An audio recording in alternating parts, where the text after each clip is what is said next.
In 722 BCE, Assyrian records boast of deporting 27,290 people from the fallen kingdom of Israel. Then the trail goes cold. 10 tribes vanished from written history, and for 27 centuries empires, explorers, and prophets have argued over exactly where they went. The disappearance of Israel's tribes was never followed by a definitive ending. Instead, every century added another possibility: a migration, a surviving community, a forgotten kingdom, a tradition that might preserve a memory of people who vanished from the record. The same uncertainty appears throughout the 22 cases that follow. They are not mysteries because there are no clues, but because the clues never quite lead to a final answer. But the final piece is still missing. Let's open the first. The last inscriptions carved at Van and the last records struck for Urartu share a strange kinship with a silence carved nearly 2 centuries earlier and mountains away, in the annals of the very empire that had first pressured Urartu into decline. In a storeroom at Khorsabad, the palace city Sargon II built for himself, archaeologists recovered a display inscription in which the same king who campaigned against Urartu's Rusathvar also recorded, almost as an aside, his resettlement of Israelite deportees. A single administrative sentence tucked among his greater military boasts, describing the disposal of a kingdom with the same flat indifference Assyrian scribes reserved for any conquered people whose fate no longer concerned them once the paperwork was filed. That paperwork is nearly everything we have. 10 tribes: Reuben, Simeon, Levi, Zebulun, Issachar, Dan, Naphtali, Gad, Asher, and the 2 halves of Manasseh and Ephraim, vanish from coherent historical identity within a few generations of Samaria's fall in 722 BC, dispersed into the cities of the Medes and the region of the Habur River, and never again named as a distinct people in any Assyrian, Babylonian, or Persian record that has survived. The mainstream explanation, as with so many deportee populations already traced through this collection, is assimilation. Intermarriage, adoption of local custom, absorption into the wider populations of the empire's eastern provinces, generation folding into generation until Israelite simply stopped being a category anyone still claimed for themselves. But unlike most of the deportations we've examined, this one never stopped generating speculation, and the reason is worth sitting with. Judah's own exiles taken by Babylon over a century later eventually returned and remained identifiable. The very name Jew descends directly from that southern kingdom's survival. Israel's northern tribes had no equivalent restoration, and that asymmetry left a wound in later Jewish and Christian imagination that never fully closed. 2nd century writers described them journeying to a distant land called Arzareth to keep their laws in isolation. Medieval travelers claimed to have found their kingdom beyond unnamed rivers in Africa. European colonizers, centuries later, asked whether the peoples of the Americas might be their descendants.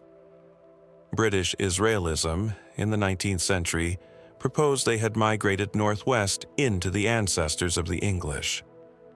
None of these theories has found support among mainstream historians or geneticists, and yet their sheer persistence across cultures with no contact with each other is itself a kind of pattern worth noticing.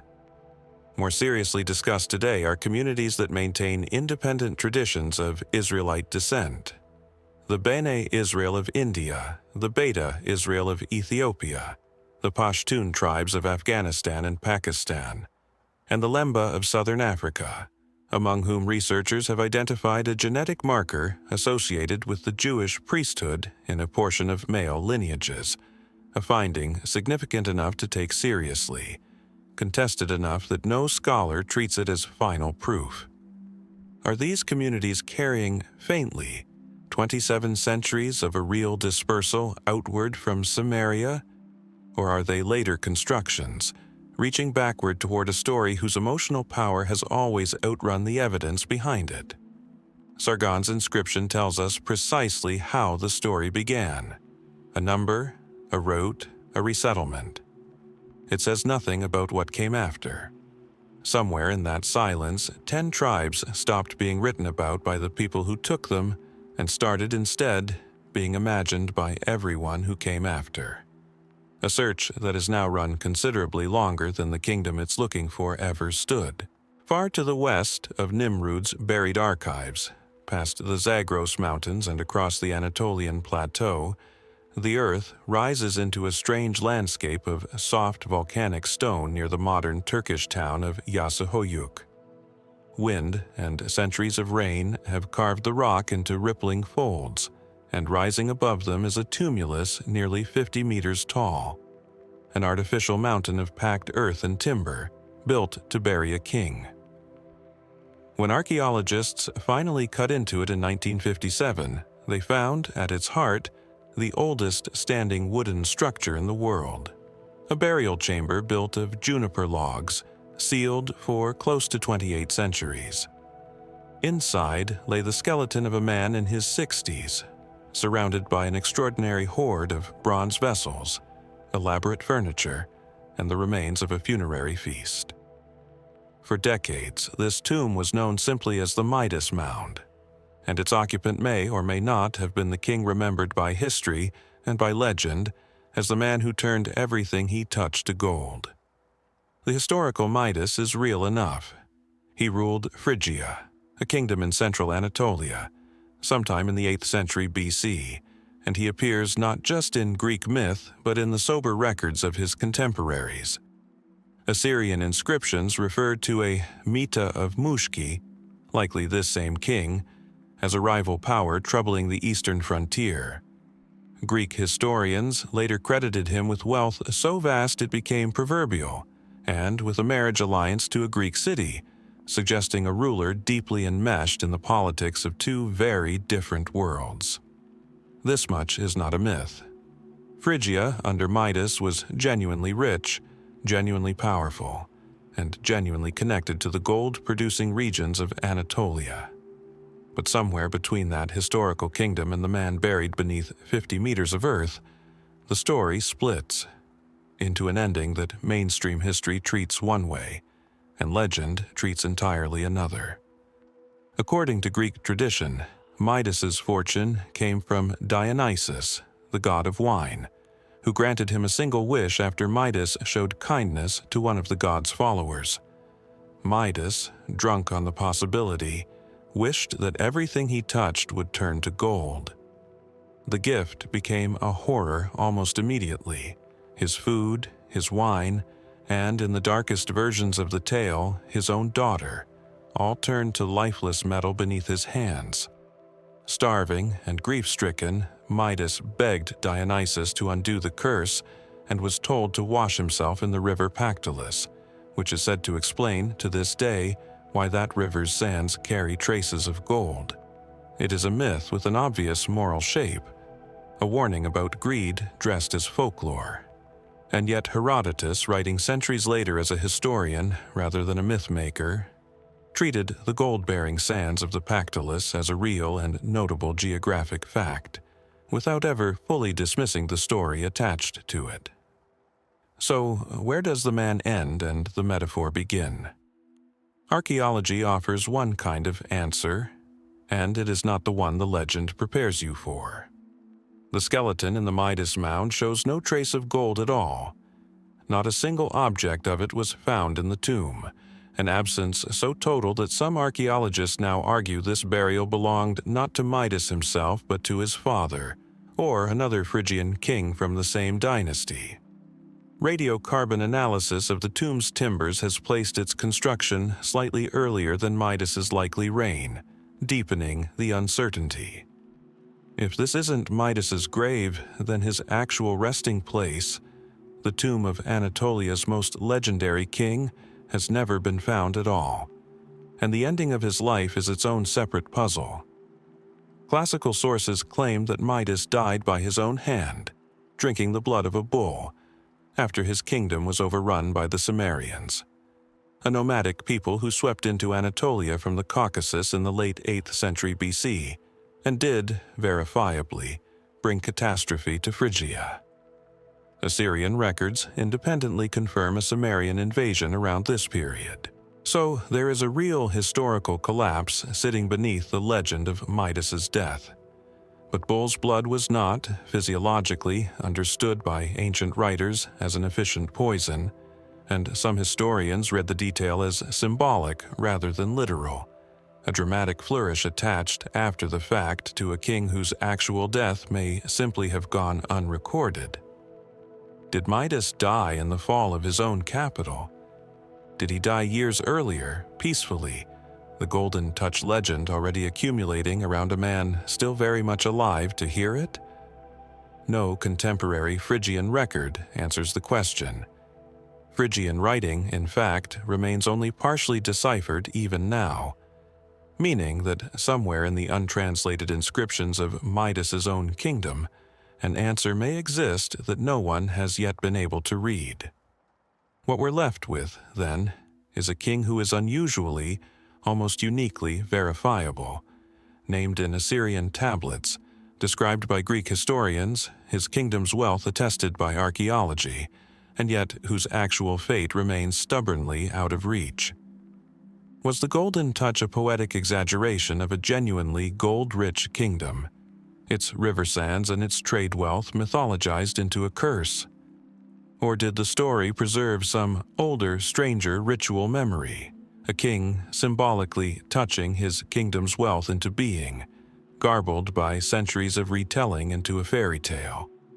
And if the great mound at Yasahoyuk isn't his tomb after all, then somewhere beneath that same volcanic landscape, or perhaps lost entirely to time, lies the real grave of a king whose name became a byword for the danger of getting exactly what you wish for. The gold-bearing sands of the Pactolus still run through the Turkish countryside today, just as Herodotus described them. Whether they ever ran through a dying king's hands is a question the earth itself has not yet answered. There is a particular kind of silence that keeps recurring in this collection. The silence of a record that simply stops, mid-sentence, with no explanation offered for why. We heard it in the Assyrian tablets that cataloged the deportation of Israel's tribes and then moved on to other business. We heard it again in the untranslated Phrygian inscriptions that might, somewhere, still hold the truth about Midas. Now that same silence closes in on the empire that kept so many of these records in the first place, because Assyria itself, the civilization whose meticulous bureaucracy has preserved so much of the ancient world's history, cannot account for the final days of its own last king.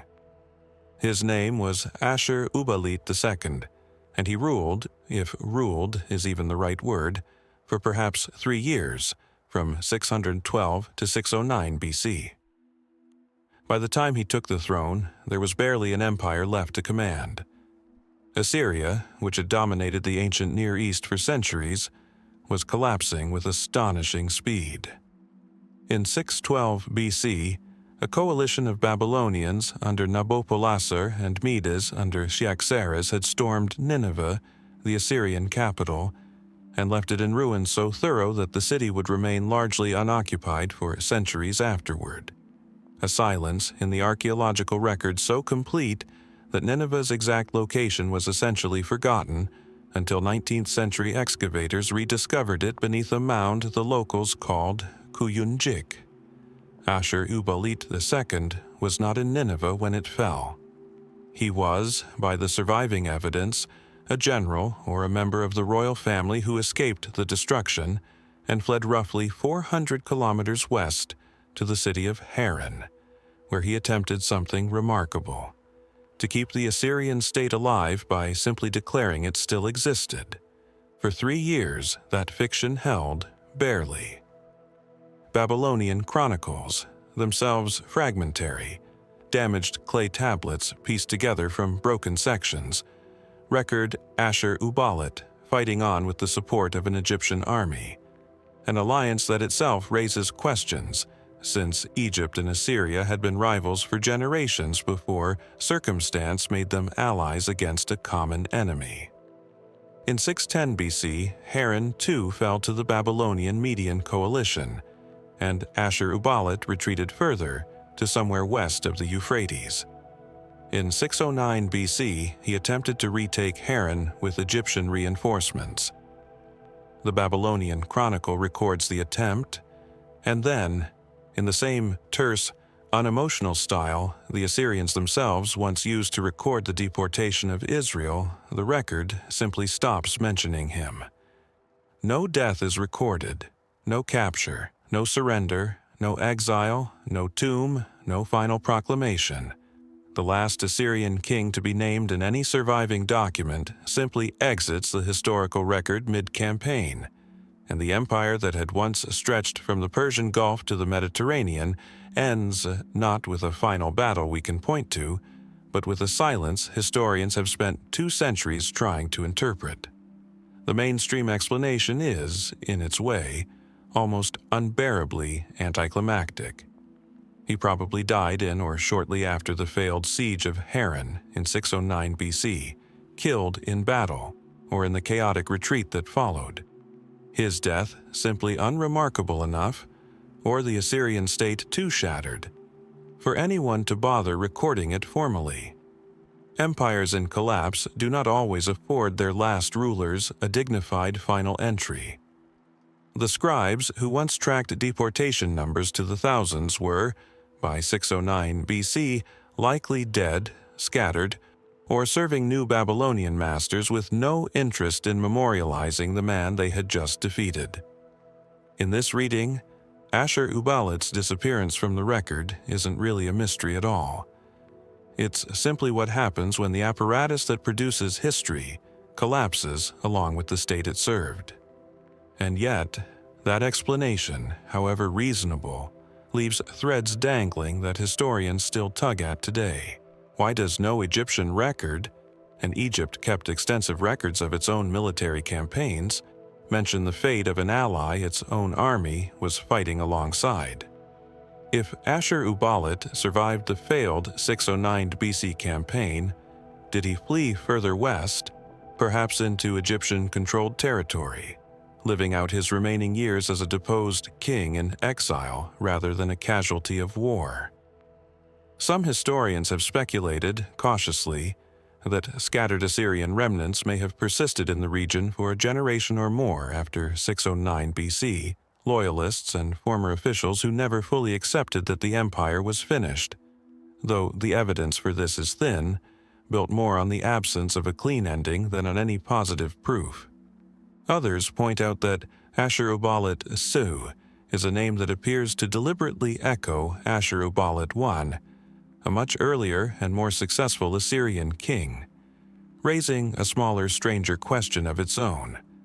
Was the name a genuine dynastic claim, or a symbolic gesture by a desperate court trying to invoke the memory of Assyria's earlier greatness in its final hour? What makes this disappearance different from so many others in the ancient world is precisely the identity of the empire it happened to. Assyria did not fail to write things down. Its scribes recorded tribute payments, deportation figures, military campaigns, and royal genealogies with an obsessiveness that has given historians an unusually detailed window into the ancient Near East. That is exactly what makes the sudden silence around Ashur-uballit so unsettling. Not the absence of records in general, but the absence of a record from a civilization that otherwise recorded almost everything. The machine that generated Assyria's history simply broke, at the exact moment its last operator needed it most. Somewhere between the fall of Haran in 609 BC and whatever came after, the final king of one of the ancient world's great empires stepped out of recorded history entirely, not with the finality of a death notice, but with the open-endedness of a sentence that was never finished. Did Ashur-uballit die on that battlefield, one soldier among many in a collapse too total for anyone to catalog? Or did he live on, a king without a kingdom?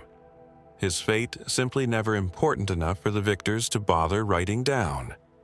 The chronicles that might answer the question are, in places, literally broken, cracked tablets with missing lines, sitting in museum collections, still not fully reconciled with one another. Perhaps the missing piece is out there, in a fragment not yet translated, or not yet found at all. Rewind 3 years before the desperate king ever set foot in Haran, and the story lands here at Kuyunjik, a mound above the Tigris that 19th century excavators eventually recognized as the buried heart of Nineveh, once described in ancient texts as a city of blood, full of lies and robbery.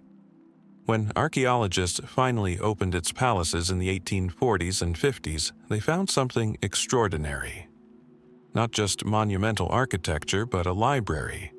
Tens of thousands of clay tablets, assembled by King Ashurbanipal, containing everything from royal chronicles to medical texts to the Epic of Gilgamesh.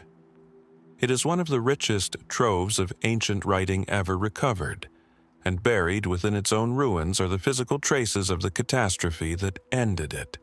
Layers of ash, collapsed walls, skeletons left where they fell, never buried, never mourned by anyone with the means to record it. Nineveh did not merely decline. Something happened here, fast and total, in the late summer of 612 BC, and even now, the exact mechanics of that ending remain genuinely contested. The broad outline is not in doubt. By the 620s BC, Assyria, which had spent nearly 3 centuries as the dominant power of the ancient Near East, its armies feared from Egypt to Elam, was buckling under the weight of its own success. Decades of near-constant warfare had stretched its resources thin, and the vassal states it had crushed and taxed for generations were beginning to sense weakness. In Babylon, a general named Nabopolassar threw off Assyrian control and founded a new dynasty. To the east, the Medes, under a king named Cyaxares, had consolidated their own power in the Iranian highlands.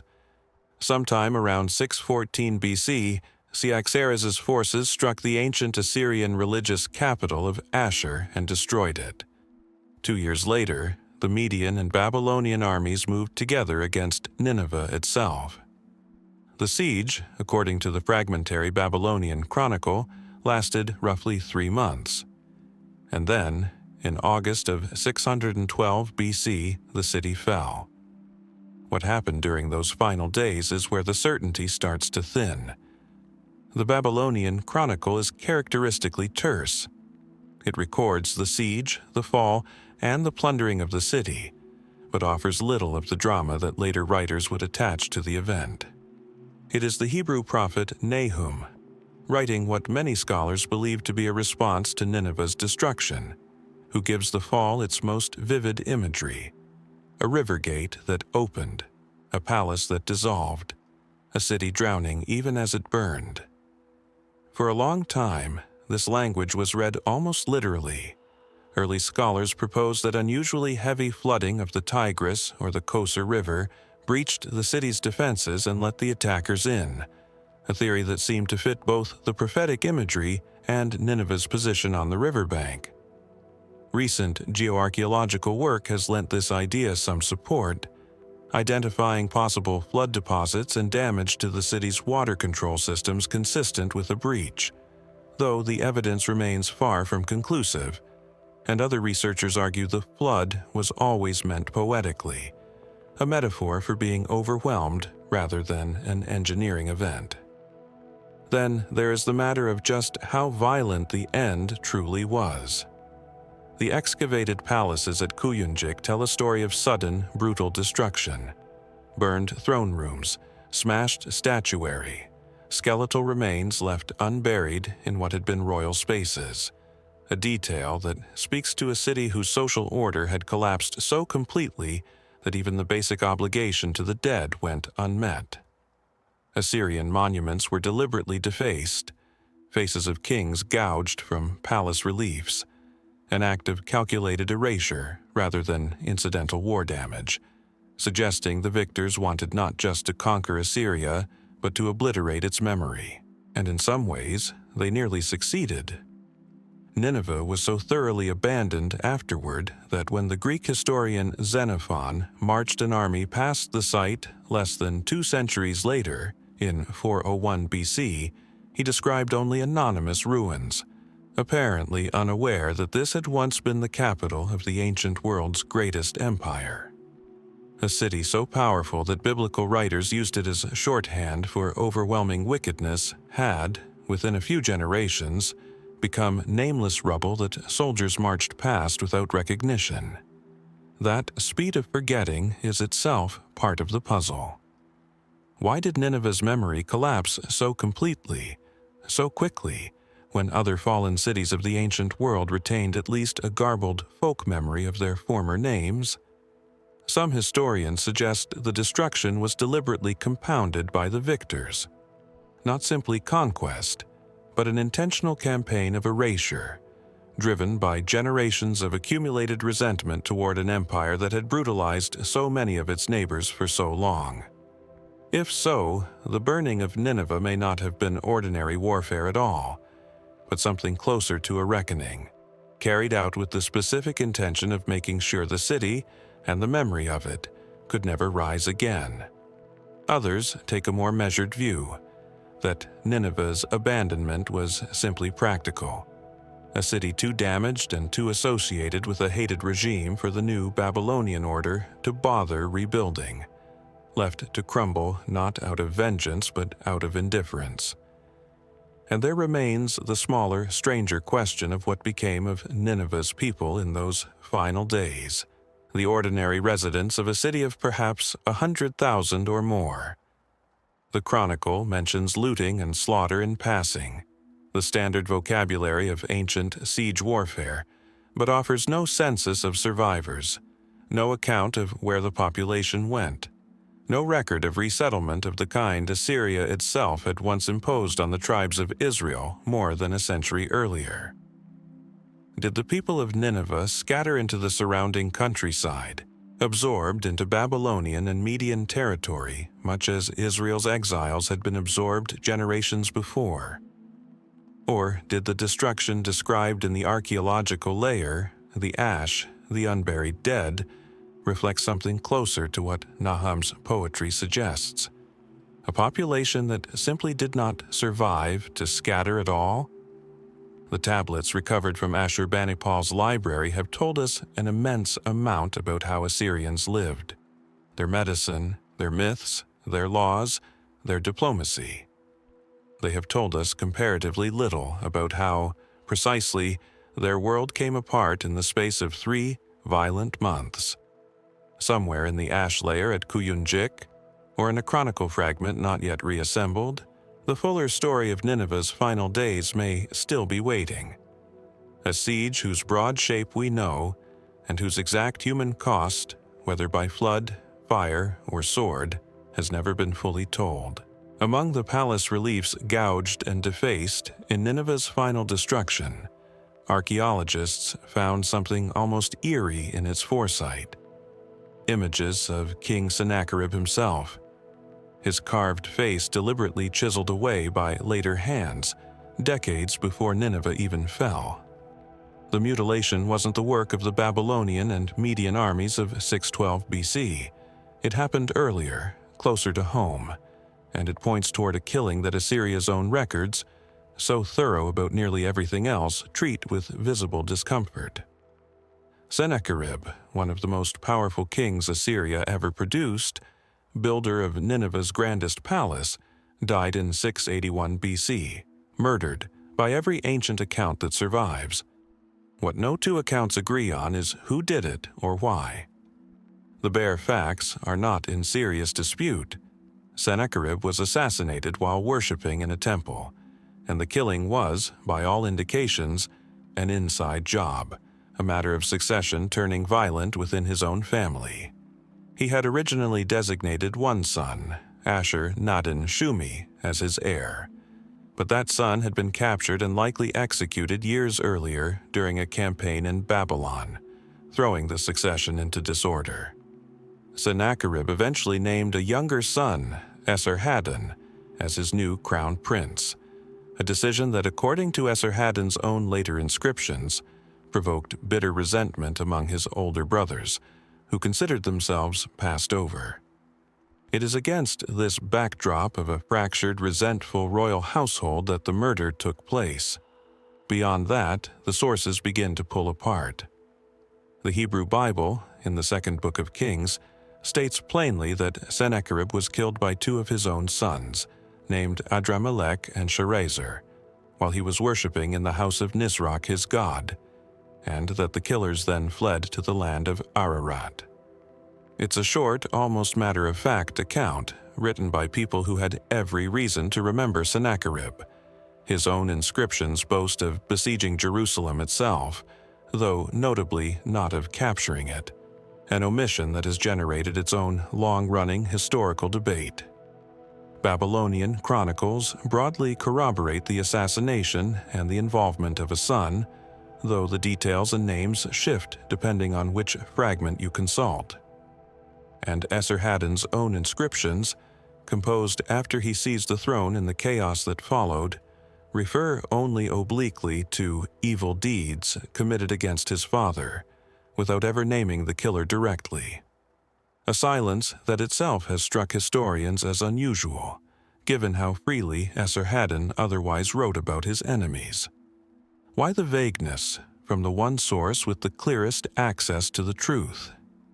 One explanation is dynastic tact. Naming a specific brother as the killer, in permanent royal inscriptions meant to last for centuries, might have reopened wounds Esarhaddon needed closed in order to secure his own legitimacy, especially if, as some scholars suspect, more than one family member was implicated, or if the full truth was simply too damaging to the image of a unified royal house to commit to stone. Esarhaddon's own account emphasizes his flight from the capital before the murder, and his subsequent battle against his brothers to reclaim the throne, framing himself as the rightful heir who overcame treachery, rather than dwelling on the treachery's precise mechanics. But there is a second layer to this mystery that goes beyond mere political tact: the temple itself. Sennacherib was killed while worshipping in the house of his god, a detail every source agrees on even as they disagree on nearly everything else, and one that ancient audiences would have found genuinely shocking. A king struck down not on the battlefield or in his palace, but in the one place theoretically under divine protection. Some historians have wondered whether the choice of location was deliberate and symbolic on the part of the killers. A message that the gods themselves had turned against Sennacherib, perhaps in retribution for one of the more notorious acts of his reign: his brutal destruction of Babylon in 689 BC, when he had leveled the city and, according to some accounts, desecrated its temples and removed the statue of its chief god, Marduk. Babylon was, to many in the ancient Near East, a sacred city, and Sennacherib's treatment of it had shocked contemporaries even among his own allies. If his death 8 years later was read by his own family or his own priesthood as cosmic payback for that sacrilege, it would explain something the plain political narrative doesn't quite cover: why a killing carried out for reasons of succession happened to unfold inside a temple at all, rather than somewhere far easier to control. There is also the strange matter of which god's temple it was. The biblical text names the deity as Nisroch, a god otherwise unattested anywhere in the extensive Assyrian religious record. No temple, no inscription, no other reference to a god by that name has ever been found. Some scholars propose it's a garbled or deliberately altered rendering of Nisroch-Marduk, or another major Assyrian deity, transmitted imperfectly through the retelling of a foreign scribe writing decades or centuries after the fact. Others simply note that we don't know, and that the discrepancy is one more small crack in a story that is never fully closed. What happened to Sennacherib's actual killers is its own unanswered thread. The biblical account has them fleeing to Ararat, in the mountains to the north, plausibly a real destination, since the region lay outside direct Assyrian control, and could have offered genuine refuge to fugitive princes. But no source describes their capture, trial, or death. They simply leave the narrative, much like Ashur-uballit II would leave it more than 70 years later, at the opposite end of the same collapsing dynasty. Did they live out their lives in exile, forever cut off from the empire their father had ruled? Did Esarhaddon eventually hunt them down, in a campaign too embarrassing or too incomplete to commit to a permanent inscription? The record simply doesn't say. What remains is a king murdered at prayer, in a temple dedicated to a god no other record can identify, by killers whose names shift depending on which ancient scribe is telling the story, for reasons that blend cold political calculation with what may have been, in the minds of the people who carried it out, a settling of accounts with the divine. Esarhaddon got his throne, and Assyria continued for decades more under his rule and his sons. But the precise shape of the conspiracy that put him there, who struck the blow, who else may have been involved, and whether the temple itself was chosen for reasons beyond simple opportunity, remains locked inside a silence that even Esarhaddon, with every resource of the Assyrian state behind him, apparently chose never to break.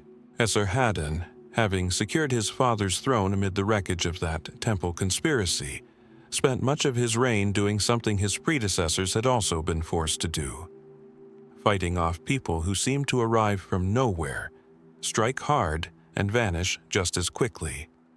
Assyrian records call them the Gygemerai. Greek writers, centuries later, called them the Cimmerians, and though they appear again and again in the inscriptions of Near Eastern kings throughout the 8th and 7th centuries BC, feared, fought, occasionally allied with, no one, ancient or modern, has ever been entirely certain where they came from, or where, in the end, they went. The story picks up in written history around 714 BC, when Assyrian intelligence reports describe a nomadic force devastating the kingdom of Urartu, north of Assyria in the region of modern Armenia. From there, the Cimmerians seem to sweep across Anatolia like a weather system, sacking the Phrygian kingdom in the late 8th century BC, a catastrophe closely tied to the very collapse that classical writers later folded into the legend of Midas's death, and by the mid-7th century BC threatening the wealthy Greek cities of the Anatolian coast, including Sardis, capital of Lydia, which they besieged and partially burned around 644 BC. For close to a century, they appear intermittently in the records of everyone they touched: Assyrian spies, Urartian defenders, Lydian kings, and eventually Greek historians, as a genuine and unpredictable threat, capable of toppling kingdoms that had stood for generations. And then, roughly by the early 6th century BC, they stop appearing. Not gradually, not with a final recorded defeat, or a treaty, or a resettlement, the way so many ancient peoples exit the historical stage. They simply stop being mentioned, as though the ink itself ran dry. Where the mainstream explanation begins is with geography, and with the very nature of nomadic power in the ancient world. Most historians now believe the Cimmerians originated somewhere in the Pontic steppe, the grassland stretching north of the Black Sea in what is now Ukraine and southern Russia, a reconstruction based partly on classical tradition, which consistently placed their homeland there, and partly on the archaeological record of steppe cultures with material similarities to described Cimmerian equipment. The likely trigger for their migration south was pressure from another nomadic people, the Scythians, who Herodotus explicitly describes as having driven the Cimmerians out of their homeland in a chain reaction of steppe warfare that pushed them through the Caucasus and into Urartu, then Anatolia. If that's correct, then the Cimmerians' eventual disappearance from the record may be the least mysterious kind of ending there is. A nomadic confederation, never a unified state to begin with, gradually defeated, absorbed, and dispersed among the very peoples they had once terrorized. The Scythians who pursued them, the Lydians and other Anatolian powers who eventually pushed back, and the general churn of steppe politics that rarely left permanent winners or permanent losers. That explanation satisfies the geopolitics, but it doesn't fully satisfy the archaeology, because the physical evidence for the Cimmerians is oddly thin for a people who supposedly terrorized the ancient Near East for nearly a century. Unlike the Scythians, who left behind a rich and distinctive material culture, elaborate burial mounds called kurgans, gold artifacts in a recognizable animal style, weapons and horse gear that archaeologists can trace across thousands of kilometers of steppe, clearly identifiable Cimmerian archaeological remains are far harder to pin down. Some scholars have proposed specific artifact types, particular styles of horse bits and daggers found from Ukraine to Anatolia, as evidence of Cimmerian material culture. But the attribution remains genuinely contested, and other researchers argue these objects may simply reflect general Eurasian steppe trends, shared by multiple related peoples rather than one identifiable, that group. In other words, we have a name, we have a trail of destruction recorded by their victims, and we have written descriptions from the Greeks and Assyrians who fought them. But we do not have a confident, agreed-upon archaeological fingerprint for who these people actually were, materially speaking, as opposed to the enemies who wrote about them. This uncertainty has left room for more speculative readings. Some historians have questioned whether Cimmerian, as used across a century of Near Eastern and Greek sources, ever referred to a single, coherent ethnic group at all, or whether it functioned more like a catch-all label, applied by settled peoples to a shifting, loosely connected set of steppe raiders who may have changed composition considerably over the decades, absorbing local fighters and allies as they moved through Urartu, Anatolia, and beyond. Under this reading, there was never a single Cimmerian people to disappear in the first place, only a name that stopped being useful once the specific raiding pattern it described came to an end, whether through defeat, assimilation, or simply the political landscape shifting enough that later scribes reached for different labels to describe different threats. It's a theory that raises an uncomfortable possibility for anyone hoping for a tidy resolution, that the disappearance of the Cimmerians may be less a historical event than a linguistic one, a case of the record's vocabulary changing rather than an actual people vanishing from the earth. Herodotus himself, writing in the 5th century BC, a century or more after the Cimmerians' peak, already seems to be working from second-hand and possibly confused traditions, conflating events and geography in ways that later scholars have had to carefully untangle. If the single most detailed ancient source on the Cimmerians was already uncertain about important details within living memory of their descendants, how much confidence can we really place in reconstructing their ultimate fate more than 2,500 years later? What survives in the end is a shape rather than a substance, a trail of burned cities across 2 centuries and 3 regions, a name that appears suddenly in the reports of frightened Assyrian scouts and fades just as suddenly from the record of Anatolian kings, and a people whose homeland, language, and precise fate remain genuinely open questions, even among specialists who have spent careers on the problem. Did they scatter into the Scythian confederation that had displaced them, their identity simply dissolving into a larger and better documented steppe power?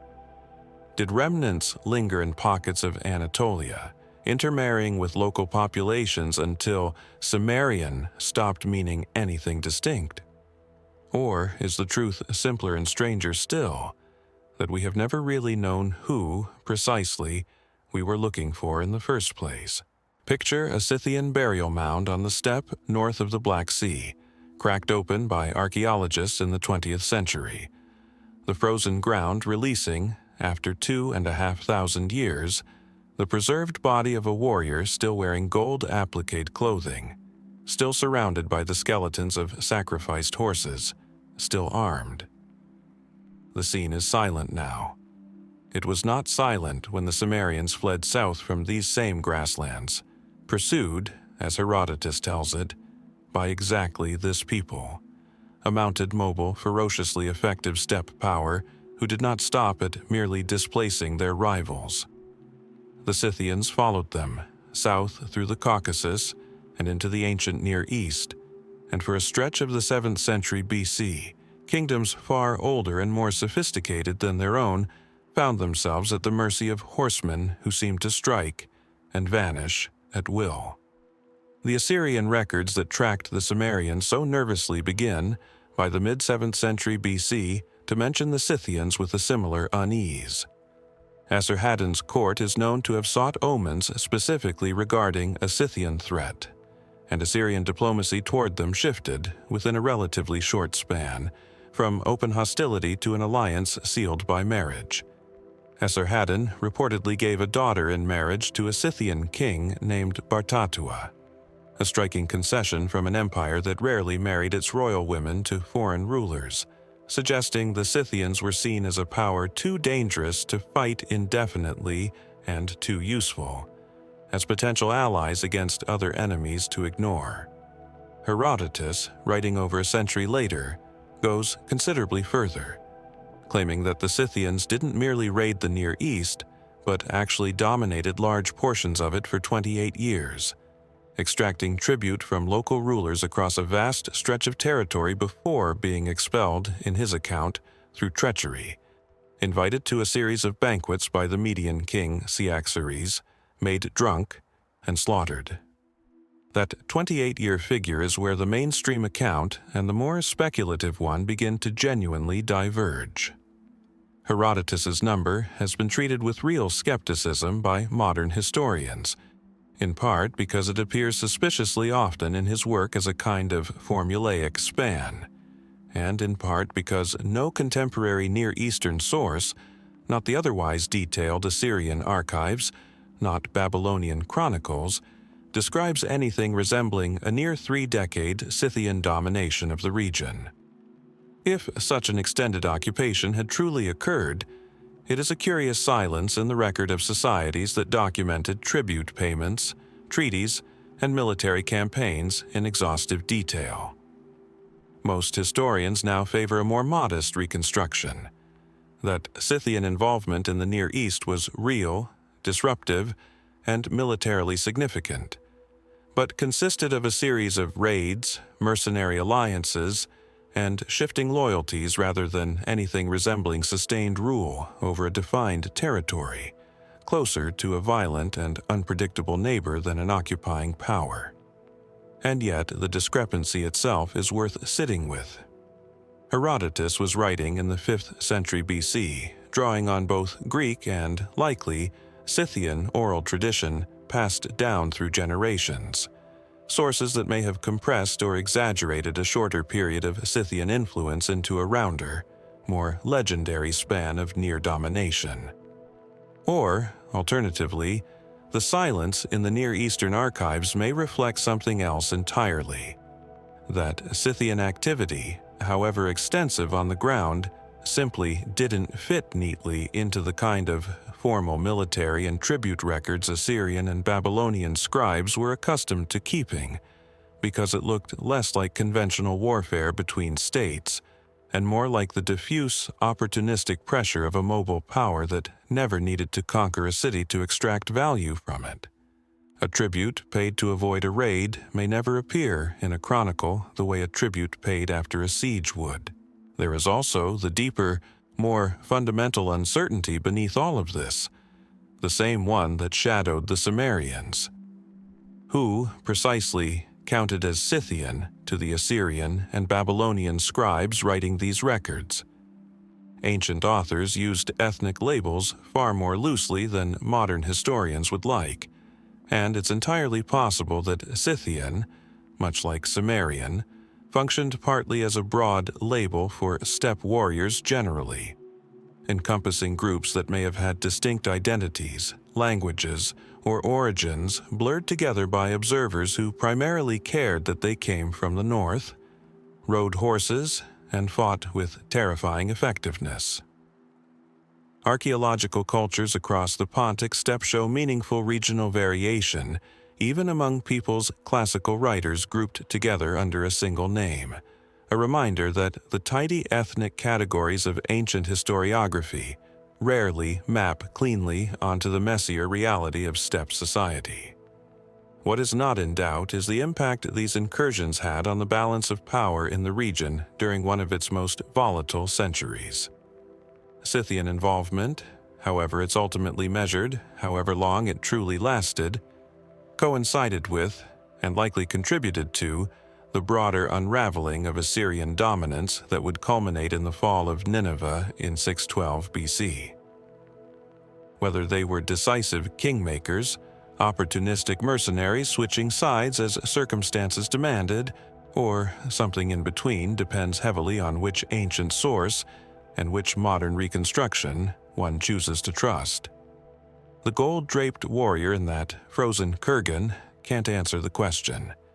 Neither, fully, can the Assyrian archive, the Babylonian chronicle, or Herodotus himself, writing generations after the fact from stories already softened and reshaped by time.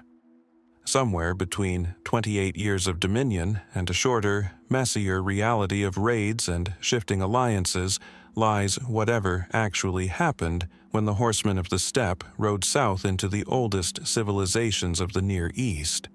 And the exact shape of that truth, like so much else from this era, has not yet been fully recovered from the ground that still holds it. Back across the Anatolian plateau, past the same volcanic folds that hide the Midas mound, the ruins of Gordion stretch across the modern Turkish countryside. The capital that Cimmerian writers are said to have burned in the closing years of the 8th century BC. Excavators have found a destruction layer here too, a scorched horizon of ash consistent with sudden, violent catastrophe, dated by pottery and other finds to roughly 800 BC by earlier scholars, though more recent dendrochronological and radiocarbon work has pushed the date later, closer to 696 BC, a revision significant enough to unsettle decades of assumptions about exactly when and by whom Gordion actually burned. That single, contested date sits at the center of a larger question. What, precisely, ended the kingdom of Phrygia? And when did its long, slow disappearance from the historical stage actually begin? The kingdom itself was real, wealthy, and consequential. No myth required. Phrygia's material culture shows a sophisticated society with extensive trade connections, monumental royal tombs, and a script of its own, only partially deciphered even today. Its most famous ruler, Midas, was significant enough to draw the attention of the Syrian records and Greek historians alike, and the kingdom's wealth, tied to the gold-bearing sands of the Pactolus and control of key trade routes across Anatolia, made it a genuine regional power through the 8th century BC. And then, within a matter of decades, that power essentially evaporates from the historical record as an independent force, not through a single dramatic conquest that later writers memorialized in detail, the way Nineveh's fall would be, but through a fragmented, disputed sequence of events that modern historians are still working to reconstruct. The traditional account, built largely on classical sources and the older excavation chronology, holds that Cimmerian invaders delivered the decisive blow, sacking Gordion and effectively ending Phrygian independence in the same wave of destruction that, according to legend, drove Midas to his death. This fits neatly with everything already established about Cimmerian activity elsewhere in Anatolia during this period, and it offers a clean, if brutal, narrative. A wealthy, sophisticated kingdom caught in the path of steppe raiders sweeping through the region, unable to withstand a military threat unlike anything its army had trained to face. But the revised radiocarbon dating of Gordion's destruction layer has complicated this picture considerably. If the burning of the city actually occurred closer to 696 BC, nearly a full century after the older chronology assumed, then the timeline connecting Midas's death to a Cimmerian sack of his capital no longer lines up as cleanly as classical writers implied. Some archaeologists now argue that the fire that destroyed Gordian's citadel may not have been the result of Cimmerian conquest at all, but an accidental blaze, a catastrophic but non-military event, perhaps sparked by something as mundane as an unattended hearth or workshop fire spreading through densely packed timber buildings that simply happened to occur during a turbulent period and was later folded, by Greek writers working generations afterward, into the more dramatic and legible story of a foreign invasion. This is, in its way, a deeply unsettling possibility for anyone hoping for a tidy villain. If the fire at Gordian was accidental, then the Cimmerian sack of Phrygia, so confidently reported by later Greek historians, so neatly tied to the legend of Midas's suicide, may be a case of history retrofitting a plausible explanation onto a disaster whose actual cause had already been forgotten by the time anyone thought to write it down. Alternatively, and just as plausibly, Gordian may have suffered multiple destructive episodes across this period, an earlier fire, followed by genuine Cimmerian raids some years later. The two events subsequently merged and confused in a transmitted memory that had already lost its precise chronology within a generation or two. What isn't in dispute is that Phrygia, whatever exactly happened to Gordian, did not simply cease to exist as a place or a culture. The kingdom persisted in diminished form for a considerable time afterward, eventually falling under Lydian influence, and later, along with Lydia itself, into the expanding Persian Empire in the 6th century BC. Phrygian language and religious practice continued for centuries beyond that, surfacing in inscriptions well into the Roman period, meaning that whatever catastrophe struck Gordian, it did not extinguish Phrygian identity so much as it ended Phrygia's brief window as an independent, first-rank Anatolian power. The kingdom's true end, in other words, may not be a single event at all, but a much longer, quieter erosion. One dramatic fire at Gordian serving, in later retelling, as a convenient symbolic marker for a decline that actually unfolded across generations of shifting regional power. That gap between symbol and substance runs through nearly everything connected to Phrygia's story. Midas's tomb, if the great tumulus near Gordian isn't actually his, remains unlocated. The cause of Gordian's fire, whether foreign sword or domestic accident, remains genuinely contested among the archaeologists who have spent careers excavating its layers. And the precise relationship between the Cimmerian raids attested elsewhere in Anatolia and whatever happened at Phrygia's own capital remains an open question that new dating techniques have only recently begun, and not yet finished, complicating. It is a strange kind of mystery, not the absence of evidence, but an abundance of it that refuses to resolve into a single, clear story. Tree rings, radiocarbon samples, classical texts, and half-translated Phrygian inscriptions all point toward the same general century, the same general catastrophe, without quite agreeing on its cause or its timing. Somewhere in that unresolved overlap sits the true end of Midas's kingdom, a fire that may have been an act of war, or may have been an accident mistaken, centuries later, for one. The ash is still there in the ground at Gordian. What it actually records may be the one detail archaeology has not yet fully recovered from it. It's worth pausing here on a pattern that keeps repeating throughout this collection. Kingdoms and dynasties that don't fall in a single legible moment, but blur out of focus over generations, leaving historians to argue not about whether an ending happened, but about when, exactly, to draw the line. Nowhere is that blurring more extreme than in Elam, a civilization whose royal dynasty ruled from the city of Susa in what is now southwestern Iran, for more than 2,000 years, one of the longest continuous political traditions in the ancient world, before its final kings disappear from the record so completely that we don't actually know the name of the last one. Susa itself is not a mystery. Excavated extensively since the 19th century, it has yielded some of the richest archaeological material in the ancient Near East, including the famous stele bearing the code of Hammurabi, which Elamite raiders carried off from Babylon centuries earlier as war booty, a detail that hints at just how formidable Elam once was, a civilization powerful enough to humble Babylon itself more than once across its long history. By the 7th century BC, Elam remained a significant regional power, a frequent rival and occasional ally of Assyria.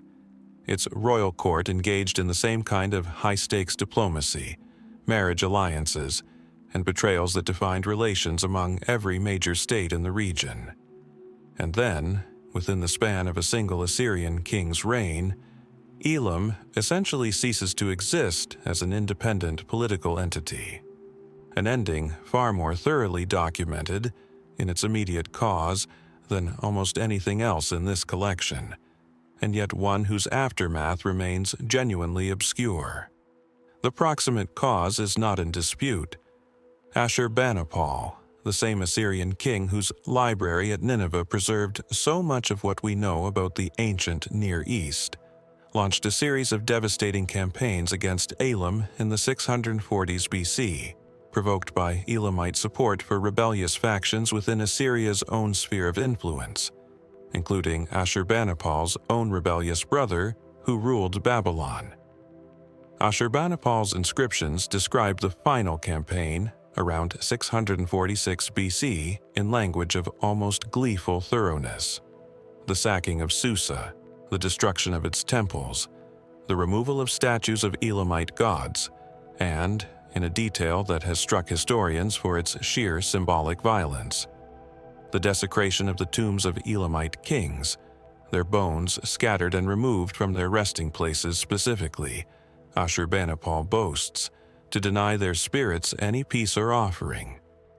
It is one of the most explicit ancient accounts we have of a conqueror, attempting not merely to defeat an enemy, but to erase its royal lineage from both the physical and spiritual world.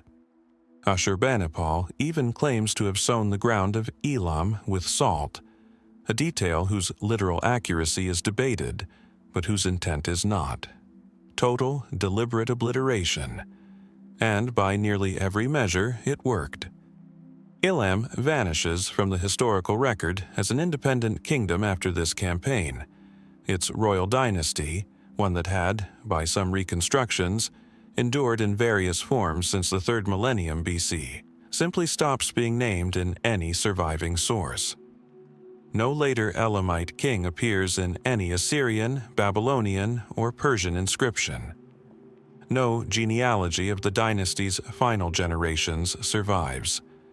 We know, with unusual confidence, exactly who destroyed Elam's royal house and roughly when. What we don't know is almost everything about what happened to the people, the culture, and the political structures that outlasted that single catastrophic defeat, because Elam, it turns out, did not actually disappear. It simply stopped having kings anyone bothered to record. This is where the mystery deepens rather than resolves. Elamite language, religious practices, and regional identity persisted for generations after Ashur-banipal's campaign. Administrative texts from the later Achaemenid Persian Empire, founded roughly a century after Susa's destruction, use Elamite as one of their principal administrative languages, and Susa itself became one of the great capitals of the Persian Empire under Darius the Great, who built a monumental palace there. In other words, the city that Ashur-banipal claimed to have salted into permanent ruin became, within a few generations, one of the most important cities in the ancient world once again. How does a civilization whose royal line was so violently and deliberately erased manage to leave such a durable cultural and linguistic legacy, embedded in the administrative machinery of the empire that eventually replaced it. The mainstream explanation treats this as a case of political extinction without cultural extinction. The ruling dynasty was destroyed, its palaces burned, its royal tombs desecrated, but the broader Elamite population, its scribes, its language, its regional identity, survived and was gradually absorbed first into a fragmented, decentralized political landscape, and later into the Persian imperial system, which found Elamite administrative traditions useful enough to formally adopt. Under this reading, there's no real mystery about Elamite culture's survival, only an unusually sharp and well-documented break in its royal continuity, followed by a slower, less dramatic, and far less recorded process of political reconstitution under new management. But some historians push further, wondering whether isolated Elamite successor states or local dynasts may have continued to rule in reduced form somewhere in the highlands beyond Susa, in territory too remote or too unimportant for Assyrian scribes to bother tracking, before eventually being absorbed by the rising Median and then Persian powers of the 6th century BC. The evidence for this is thin and largely inferential, a scattering of later references to Elamite military contingents and officials serving Persian kings, whose precise relationship to any surviving royal bloodline is impossible to trace. It's an open question rather than a supported theory, and it remains that way largely because nobody, on any side of this transition, seems to have found it worth recording. Ashur-banipal wanted history to remember that he had ended Elam's king so completely that even their bones would find no rest. In that narrow sense, he succeeded almost too well. We genuinely do not know the name of the dynasty's final ruler, or how, precisely, 2,000 years of continuous kingship trickled out into administrative absorption rather than a clean historical close. The scattered bones from those desecrated tombs have never been recovered. Neither, in any full sense, has the ending of the family they belong to. That question, how a population survives the destruction of everything that once gave it a name, was really the question at the center of Elam's story. And long before it was ever asked about Susa, it was already Assyria's own signature policy, practiced deliberately, on a scale that dwarfs almost anything else in the ancient Near East. In the storerooms of the British Museum sits a relief from Sennacherib's palace, carved to commemorate his siege of the Judean city of Lachish in 701 BC. Rows of captives, walking in ordered lines toward an uncertain destination, their possessions loaded onto carts, their faces carved with an expression that Assyrian artists rendered again and again across dozens of similar scenes. Not resistance, not chaos, but a kind of processed, administrative sorrow. This wasn't incidental cruelty. It was policy, refined over centuries, and it may represent the single largest program of forced population movement in the ancient world before modern times. Estimates drawn from Assyrian royal inscriptions suggest that over the course of the empire's history, as many as 4.5 million people may have been forcibly relocated, a staggering figure for the ancient world, and one that raises a question far bigger than the fate of any single deported people. Where did they all actually go, and what, if anything, remained of who they had been?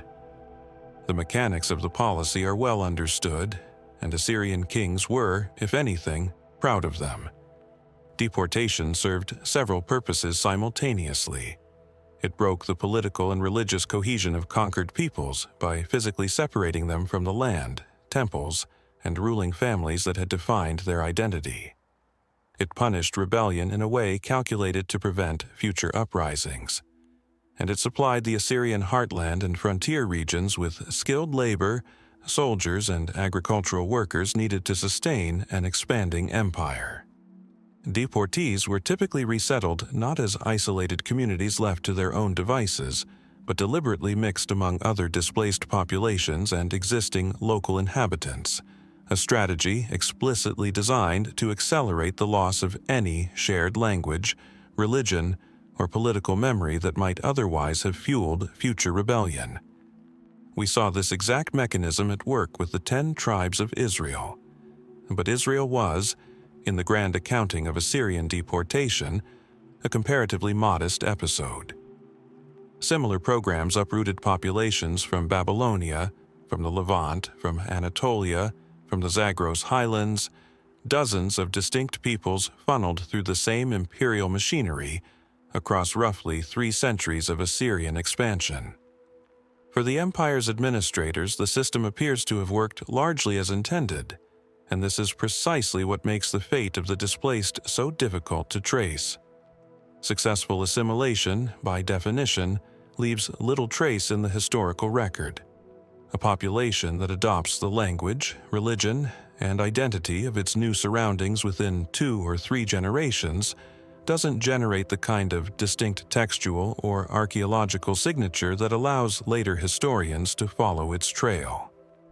Cuneiform administrative tablets do occasionally record the presence of deportee communities decades after their resettlement. Legal documents mentioning individuals identified by their place of origin, ration lists naming groups by their homeland even after considerable time had passed, suggesting that some communities retained a recognizable identity for at least a generation or 2, even as they were gradually folded into the broader population around them. But these records are scattered, incidental survivals rather than any systematic accounting, and for the vast majority of the millions displaced across Assyrian history, we have no idea, in any specific or traceable sense, what ultimately became of them. This is where mainstream historical caution gives way, understandably, to a kind of speculative pull that has proven remarkably durable across centuries, because an absence this large invites people to fill it. We've already seen where that pull led in the specific case of Israel's 10 tribes, theories of migration to Britain, to Afghanistan, to the Americas, each one reaching to answer a question the Assyrian record itself declined to close.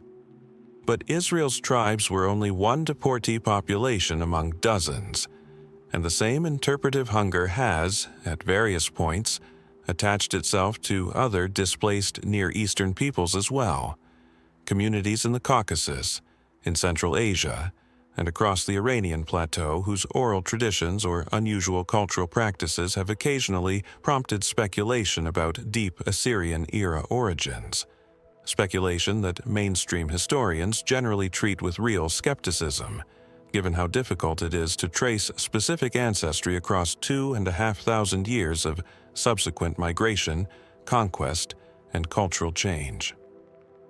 The honest position held by most scholars is simply that we cannot know, with any real precision, where most of these communities ended up, not because the truth is exotic, but because the ordinary process of assimilation is, by its nature, almost impossible to reconstruct once it has run its course. And yet the sheer scale of the displacement keeps the question alive in a way that smaller historical mysteries don't. 4.5 million people, by the more expansive estimates, is not a rounding error in ancient demography. It represents a substantial fraction of the total population of the ancient Near East across the centuries in question. An entire layer of history's ordinary people whose descendants, statistically speaking, must be woven throughout the populations of the modern Middle East, the Caucasus, and beyond, even if no specific thread can be traced back with any confidence to a specific point of origin.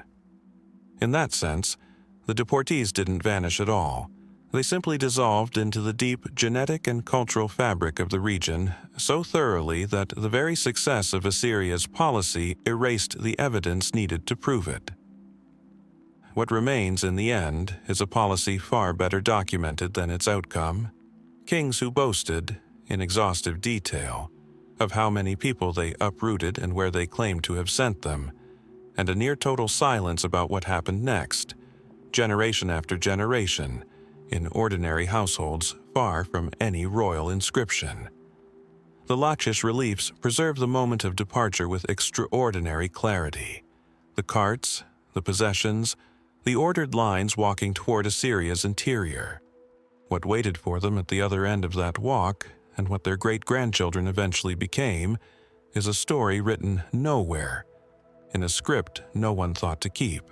The script no one thought to keep, in this case, did eventually get written down. Just not by anyone present at the time, and not for well over a century after the events it describes. It survives in the opening pages of Herodotus's histories, composed in the 5th century BC, recounting a scandal that supposedly unfolded in the Lydian capital of Sardis generations earlier. The death of King Candaules and the sudden irregular rise of the dynasty that would eventually produce Croesus, one of the wealthiest kings the ancient world would ever remember. At the center of the story is a bedchamber, a hidden vantage point behind a half-open door, and a decision that would end one royal line and begin another: the murder of Candaules by his own bodyguard, Gyges, in a plot Herodotus attributes, remarkably, to the queen herself. The story, as Herodotus tells it, begins with an act of foolish pride. Candaules, so taken with his wife's beauty that ordinary praise no longer satisfied him, insisted that his most trusted guard, Gyges, see her unclothed to confirm what words alone couldn't convey, arranging for Gyges to hide behind the bedroom door and watch her undress before bed. Gyges, according to the account, objected strenuously, understanding the danger and impropriety of the request, but Candaules insisted, and Gyges complied. The queen, however, noticed him slipping away as he left, and rather than exposing the plot immediately, she confronted Gyges the following day with a stark choice: kill Candaules and take both the throne and herself as queen, or be killed himself for the violation of having seen her exposed. Gyges, faced with that ultimatum, chose the former. That night, hidden behind the same door, he killed the king in his sleep, married the queen, and took the Lydian throne, founding a new dynasty that Herodotus says required the sanction of the oracle at Delphi to be considered legitimate, given the obviously irregular nature of its beginning. Where the historian's caution has to step in is exactly where the drama peaks. This is unmistakably a story shaped like a folk tale: a foolish king, a wronged queen, a reluctant assassin forced into an impossible choice, a hidden vantage point that turns a private humiliation into a change of dynasty. Herodotus himself, writing generations after any of this could have been directly witnessed, was working from Lydian oral tradition filtered through Greek storytelling conventions, and ancient historians were considerably less concerned than modern ones with separating verified political history from narrative material that simply made for a better account. And yet, Gyges himself is not a figure of legend in the way Midas's golden touch is legend. He is independently and firmly attested in the historical record. Assyrian inscriptions from the reign of Ashurbanipal reference a Lydian king named Gugu, almost certainly the same figure, seeking Assyrian assistance against the very Cimmerian raiders who were, in this same period, devastating Phrygia and threatening Lydia's own borders. Gyges was real. His dynasty was real, ruling Lydia for well over a century and eventually producing Croesus, whose wealth would become proverbial across the ancient Mediterranean. What remains genuinely uncertain is not whether a transition of power occurred, but whether it happened anything like the way Herodotus's story describes it.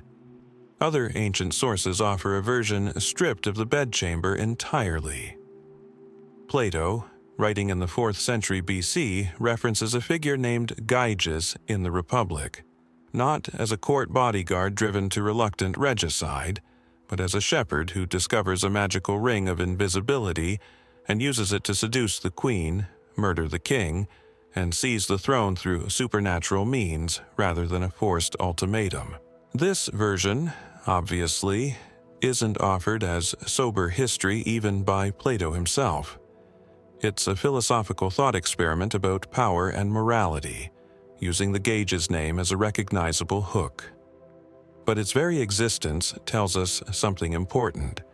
By the time Greek writers were working with this material, the story of Lydia's dynastic change had already fractured into multiple, incompatible traditions, each shaped by whatever the storyteller actually wanted the tale to accomplish, none of them probably closer to whatever really happened in Sardis. Strip away both the bedchamber intrigue and the magic ring, and what's left is a considerably more mundane and arguably more historically plausible possibility: a straightforward coup. Gyges may simply have been a powerful noble or military commander who took advantage of political instability or of Candaules' own weaknesses as a ruler to seize the throne by force, with the elaborate personal drama layered on afterward by storytellers uncomfortable with or simply uninterested in the far less romantic reality of an ordinary palace usurpation. This reading fits a pattern well attested elsewhere in the ancient Near East, where illegitimate seizures of power were routinely dressed up after the fact with narratives designed to make the new ruler's claim seem fated, morally justified, or divinely sanctioned rather than simply the result of superior force applied at the right moment, precisely the function Herodotus assigns to the Delphic oracles after the fact endorsement of Gyges' rule. What we're left with, then, is a rare case in this collection of a fate that isn't really in doubt. Gyges undeniably became king, undeniably founded a dynasty, undeniably ruled a Lydia wealthy and stable enough to later produce Croesus, layered over a mechanism of succession that may never be fully recoverable beneath the storytelling that grew up around it. Did a queen really issue that ultimatum from behind a bedroom door, forcing a loyal guard into an act he never wanted? Did a magic ring ever factor into court gossip that later calcified into Plato's fable? Or does the truth sit somewhere far plainer, a calculating, ambitious man who saw his opening and took it, and left it to later generations of storytellers to decide he deserved a better reason? The door behind which Gyges is said to have hidden has never been located, and likely never can be. Sardis itself has been excavated extensively, but no single chamber offers itself up as the literal setting of a story that may never have had one. What survives is the outcome, etched into both Greek legend and Assyrian tablets alike, and the uncomfortable reminder that even history's best attested successions can rest on a foundation of story we're no longer able to fully separate from fact. The same Ashur-banipal, whose inscriptions preserve the name of Lydia's king Gyges, also preserves the name of a very different kind of ally, an Egyptian ruler installed and later betrayed by Assyrian power in the western Nile Delta.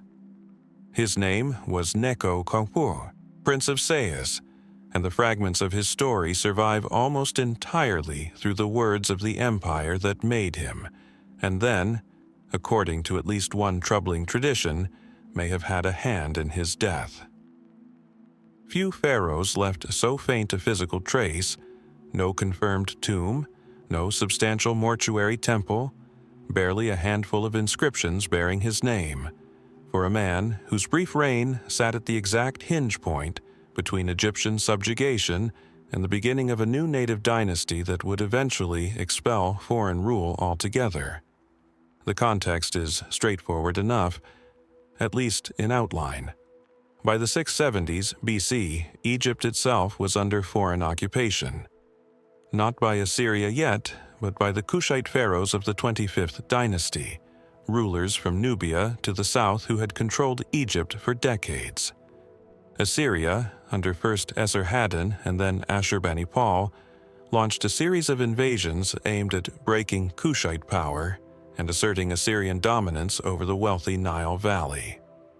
In the course of these campaigns, Assyrian forces captured a number of local Egyptian rulers who had been governing under Kushite authority, vassal princes of Egypt's fractured Delta region, and rather than executing them outright, Esarhaddon and later Ashur-banipal pursued a strategy of co-option.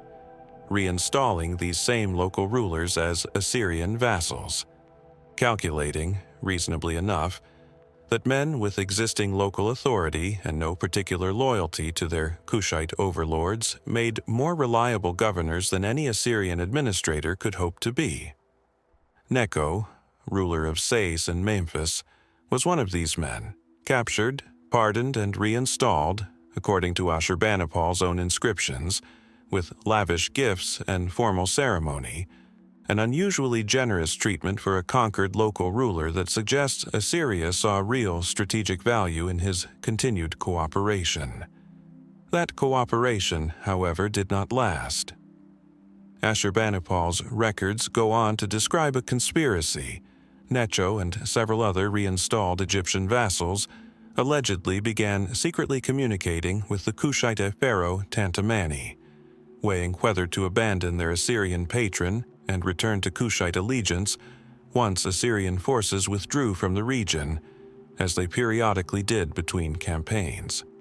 The plot, according to the Assyrian account, was discovered. Several of the conspirators were executed. And here the record becomes genuinely difficult to parse, because Necho's own fate at this precise moment is never stated with full clarity in any surviving source. Some interpretations of Ashurbanipal's inscription suggest Necho was among those punished for the betrayal. Others note that Necho's son, Psamtik, would go on to found the 26th dynasty as an Assyrian-backed ruler shortly afterward, a succession that would be considerably harder to explain if Necho himself had been executed as a traitor to Assyria, since a son inheriting his father's position after that father's proven treachery is not the pattern Assyrian client politics generally followed. Egyptian sources, for their part, offer almost nothing to resolve the discrepancy. Native Egyptian records from this chaotic transitional period are sparse, fragmentary, and largely silent on the precise mechanics of Necho's death, which most modern chronologies place around 664 BC, a year that also, strikingly, coincides with a renewed Kushite assault on Lower Egypt under Tantamani, an invasion that appears to have swept through the delta and, by some reconstructions, resulted in Necho's death as a casualty of that renewed Kushite offensive, rather than as an executed Assyrian traitor at all. Under this reading, Necho may have died defending Sais against the very Kushite forces he was accused of secretly negotiating with. A version of events that, if accurate, would mean the conspiracy charge preserved in Ashurbanipal's inscriptions was either resolved without punishment, exaggerated for propaganda purposes to justify Assyria's continued military presence in Egypt, or applied to a different conspirator than Necho himself. This is, in other words, a mystery built almost entirely out of the gaps between two imperial narratives that had every reason to shade the truth in their own favor. Assyrian inscriptions were composed to celebrate Assyrian power and Assyrian justice, meaning any account of a conspiracy and its punishment would naturally be framed to emphasize the empire's vigilance and control, regardless of the messier realities on the ground. And the Egyptian sources that might have offered a native, on-the-ground perspective on Necho's death are simply too fragmentary from this particular window of upheaval to fill in what Assyria's self-congratulatory account leaves ambiguous. Was Necho executed as a traitor, and the succession of his son a separate, later Assyrian decision made once the immediate crisis had passed? Did he die fighting Kushite invaders, his loyalty to Assyria ultimately proven rather than betrayed? Or is there a third possibility historians have considered, that Necho survived the conspiracy accusation only to die shortly after by more mundane means, his death simply coinciding, by unfortunate timing, with a moment of regional chaos that later record keepers found convenient to conflate with the ongoing political drama around him? What makes Necho's case distinct from so many others in this collection isn't the absence of written sources. It's that the sources which do exist actively point in different directions, composed by parties with competing interests in how his final year should be remembered. He stands at a genuine turning point in Egyptian history nonetheless.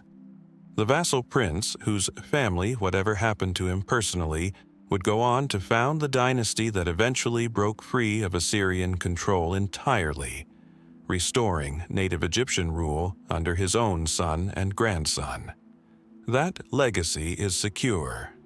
The specific circumstances of the man who made it possible, traitor, loyalist, casualty, or something history has simply failed to distinguish between, remain locked inside a handful of contradictory inscriptions that no later Egyptian record ever bothered or dared to clarify. 2 centuries before any Assyrian king ever reinstalled an Egyptian vassal, and long before the Cushites and Assyrians ever contested the Nile, a different empire's collapse was already scattering fragments of itself across a very different landscape.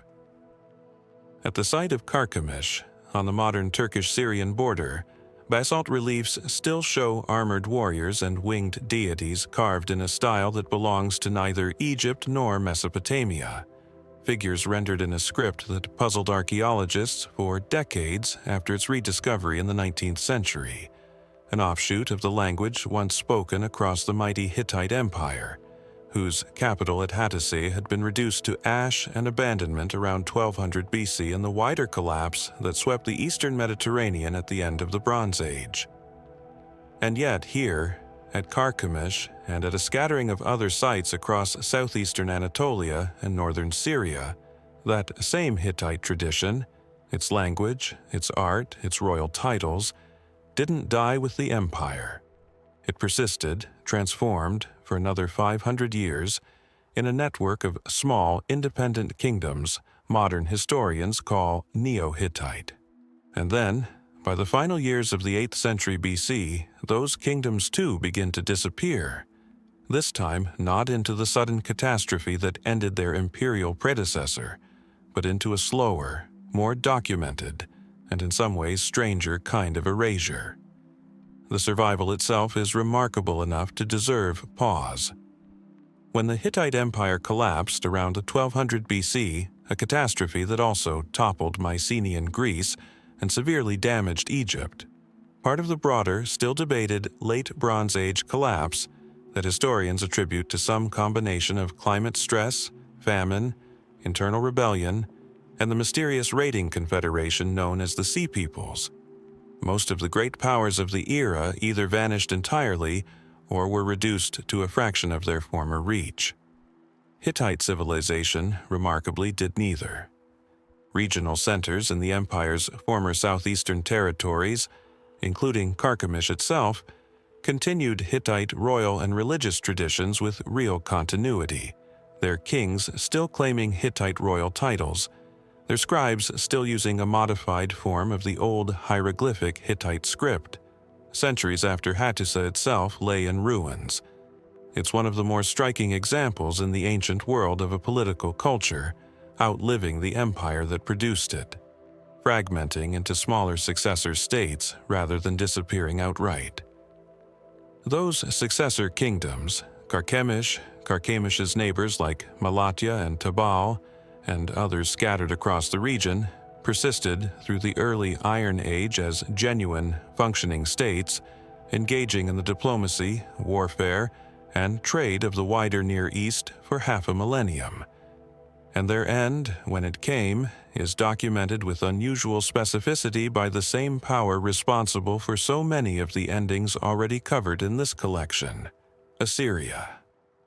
Neo-Hittite Carchemish fell to Assyrian conquest under Sargon II in 717 BC, its king Pisiris deposed, and the city formally annexed as an Assyrian province. An ending recorded plainly, without the ambiguity that shrouds so many other collapses in this era. Other Neo-Hittite kingdoms fell in the following decades through similar processes of Assyrian annexation. Their rulers deposed, their populations subjected to the same deportation policies that scattered Israel's tribes and dozens of other peoples across the empire. So, where precisely is the mystery? if the ending itself is so clearly documented? It lies not in how these kingdoms fell, but in how completely their distinct cultural identity dissolved afterward, and how much of what we actually know about them had to be painstakingly reconstructed rather than simply read from a continuous record. Unlike Elam, whose language persisted prominently in Persian administrative documents long after its royal line was destroyed, or Phrygia, whose language survived in inscriptions into the Roman period, Neo-Hittite culture and its distinctive hieroglyphic script essentially stopped being used within a generation or two of Assyrian annexation, its final inscriptions trailing off with no clear final statement, no closing record marking the moment the tradition simply ended. The script itself, once lost, remained undeciphered by modern scholars until the 20th century, meaning that for centuries, entire genuine dynasties, kings whose names are now known from their own inscriptions, existed as nothing more than unread carvings on stone, their history recoverable only once linguists finally cracked a writing system that had gone silent nearly 2,500 years earlier. That silence invites a genuine question that historians continue to weigh.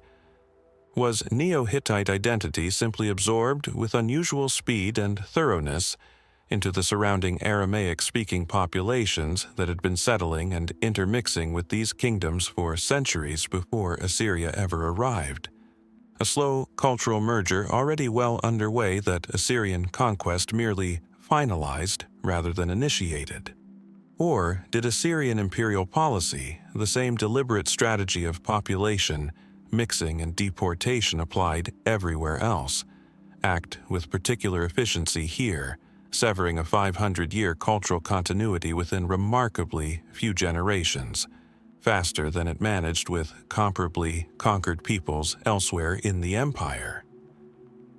The archaeological and linguistic evidence doesn't clearly favor one explanation over the other. Inscriptions simply become rarer and then absent, without the kind of transitional record that might show us exactly how and how quickly the shift occurred. What remains at Carchemish today is a landscape of carved stone, outlasting the language that once explained it. Kings and gods rendered in permanent basalt, their names unreadable for 2 millennia, their kingdom's final years documented mainly through the boasts of the empire that ended them rather than through any voice of their own. The Neo-Hittite world survived the fall of an empire once, defying the same catastrophe that erased so many of its Bronze Age contemporaries. What finally silenced it 5 centuries later, sudden imperial severing, or a slower dissolution already underway before Assyria's armies ever arrived, is a question the stones at Carchemish have not yet finished answering. Among the treasures Herodotus describes filling the temple at Delphi, one set of offerings stood out even in his telling: golden and silver vessels, sent by a foreign king seeking the god's blessing on a throne he had won by killing his predecessor. That king was Gyges, and if his rise to power began behind a half-open bedroom door, a story already examined for what it can and cannot prove, the far more consequential mystery is what came after.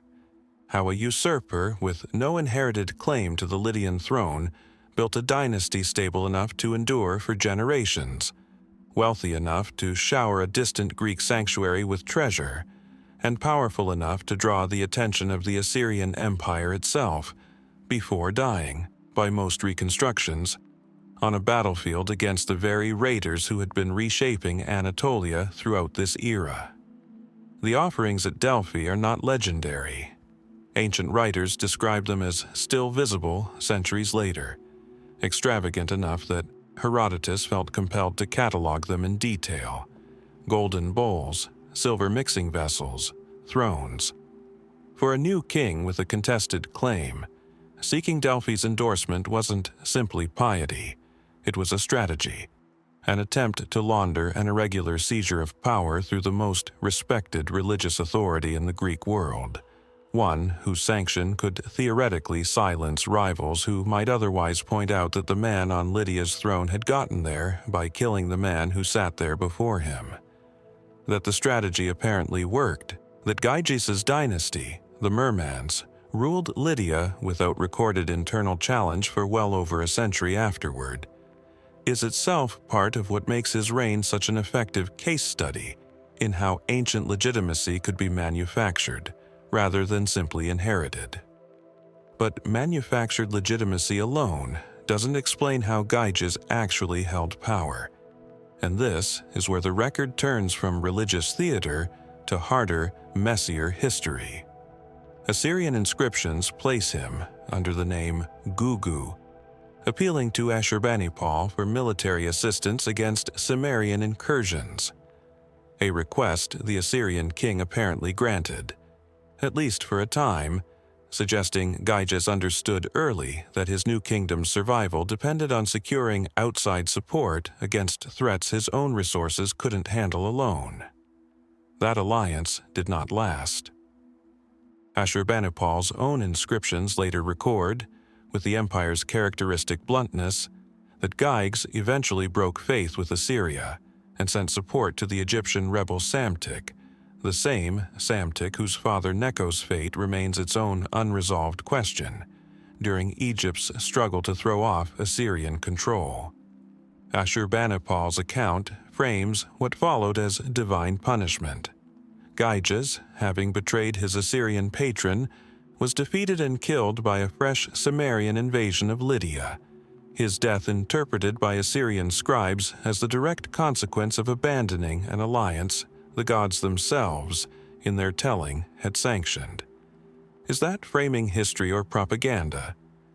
It's a question worth sitting with because Assyrian royal inscriptions were never neutral records. They were instruments of imperial messaging, and a foreign king's death being cast as punishment for disloyalty served Assyria's interests regardless of what actually happened on whatever battlefield Gyges met his end. The underlying facts: a Cimmerian attack, Gyges' death, Lydia's capital at Sardis apparently suffering some degree of destruction around this same period, roughly the late 640s BC, are corroborated by classical Greek tradition as well, which independently remembers Gyges dying in a Cimmerian assault. But the moral architecture Ashurbanipal wraps around those facts. The idea that Gyges' death was specifically a consequence of Assyrian betrayal, rather than simply the ordinary hazard of ruling a kingdom in the path of steppe raiders who had already toppled Phrygia and threatened half of Anatolia, is much harder to verify than the bare event itself. There's a further complication buried in the succession that followed. Gyges was succeeded by his son Ardys, without any indication in the surviving sources of the kind of dynastic crisis that toppled Candaules' line in the first place. A smooth transition that suggests whatever instability had once surrounded Gyges' own irregular rise had, within a single generation, been fully absorbed into an accepted royal tradition. That stability is genuinely remarkable, given how the dynasty began, and it raises a question that goes beyond Gyges himself. How much of the drama Herodotus preserves, the bedroom, the ultimatum, the reluctant assassin, actually reflects unresolved tension that Gyges spent his reign working to paper over, using exactly the kind of religious spectacle Delphi's treasury represents, and how much of it is simply a good story that later Greek audiences enjoyed independent of any lingering political anxiety it might once have reflected. What we're able to reconstruct, in the end, is a reign bookended by uncertainty on both sides, an ambiguous beginning wrapped in folklore, and an ending recorded only through the self-interested lens of an empire that had its own reasons for shaping how Gyges' death would be remembered. In between sits a genuinely consequential monarch, a usurper who built one of Anatolia's great dynasties, who understood the diplomatic value of both Assyrian alliance and Greek religious sanction, and who ultimately couldn't outrun the same Cimmerian threat that had already devastated Phrygia, and would go on to trouble his own successors for decades more. The golden vessels he sent to Delphi are gone now, lost or melted down centuries ago, along with much of the sanctuary's ancient treasury. But Herodotus's description of them survives, a second-hand record of an object built to answer exactly the kind of legitimacy question that still surrounds the man who commissioned it. Whether Gyges ever fully believed his own claim to the throne, or simply understood better than most how to make others believe it for him, is a question no offering, however lavish, was ever going to settle for good. South of Lydia, south even of the Judean hill country whose deported neighbors we've already traced into Assyrian exile, lies the city of David, the oldest core of ancient Jerusalem, where archaeologists have uncovered layers of royal administration stretching back centuries, including bully, small clay seal impressions, bearing the names of officials who served the kings of Judah. None of these fragments name the killers we're about to discuss, but they confirm the world those killers moved through was real, bureaucratic, and closely watched, which makes the almost total silence surrounding one particular royal assassination, tucked into a single terse verse of the biblical record, all the more striking. King Amon of Judah reigned for only 2 years, from roughly 643 to 641 BC. Sandwiched between his father Manasseh, remembered in the biblical account as one of Judah's longest reigning and most religiously controversial kings, and his son Josiah, who would go on to become one of Judah's most celebrated reformers. The second book of Kings dispatches Amon's entire reign in barely a handful of verses. He came to the throne at 22. He did evil in the sight of the Lord as his father had before him, worshipping idols his father had once venerated. And then, in the 22nd year of his life, the servants of Amon conspired against him and slew the king in his own house. No motive is given beyond the religious condemnation applied broadly to his reign. No names of individual conspirators survive, beyond the general label his servants, officials of his own royal household, court insiders with access close enough to strike inside the palace itself. And no explanation is offered for what happened next, which is, if anything, even stranger than the murder itself. The people of the land rose up, killed all those who had conspired against Amon, and placed his 8-year-old son Josiah on the throne in his place. That sequence, assassination followed immediately by a popular counter-purge restoring the dead king's line, is almost unique in the biblical record of Judah's monarchy, and it raises more questions than the brief text even attempts to answer. Who, precisely, were the people of the land? A phrase used elsewhere in the Hebrew Bible to describe land-owning citizens or a broader political class capable of acting collectively in moments of crisis. Why would this group move so swiftly and violently to avenge a king whose own religious policies the text itself condemns, rather than simply allowing the conspirators' regime to stand or installing a different ruler of their own choosing entirely? And why does the conspiracy against Amon receive no elaboration at all, when other royal assassinations in Judah's history, including plots against earlier kings, are given at least some narrative texture, a hint of motive, a mention of specific grievances? The mainstream reading, favored by most historians who work on this period, treats the assassination as a religious and political struggle playing out within Judah's court, likely connected to the broader tension between Assyrian vassalage and native Judean religious tradition that had defined the region for decades. Amon's father Manasseh had ruled as a loyal, deeply compromised Assyrian client, adopting religious practices, worship of Assyrian and Canaanite deities within the Jerusalem temple itself, that the biblical writers treat as a profound betrayal of Judah's covenant with its own God. Amon, continuing his father's policies, may have represented the continuation of a pro-Assyrian faction within the court, one that a rival faction, possibly nationalist, possibly religiously motivated, possibly some combination of both, found intolerable enough to remove by force. Under this reading, the people of the land, who then avenged Amon and installed young Josiah, may represent a third political force entirely, not the assassins' faction, and not necessarily aligned with Amon's own policies either, but a broader constituency invested in preserving dynastic stability and the continuity of the Davidic royal line above any particular king's individual conduct, willing to punish regicide as a category of crime, regardless of what they thought of the victim. This reconstruction is plausible and fits reasonably well with the broader political currents of the period. Assyrian power was beginning to weaken by the 640s BC, creating exactly the kind of uncertain transitional moment in which court factions might calculate that the old rules of loyalty no longer applied.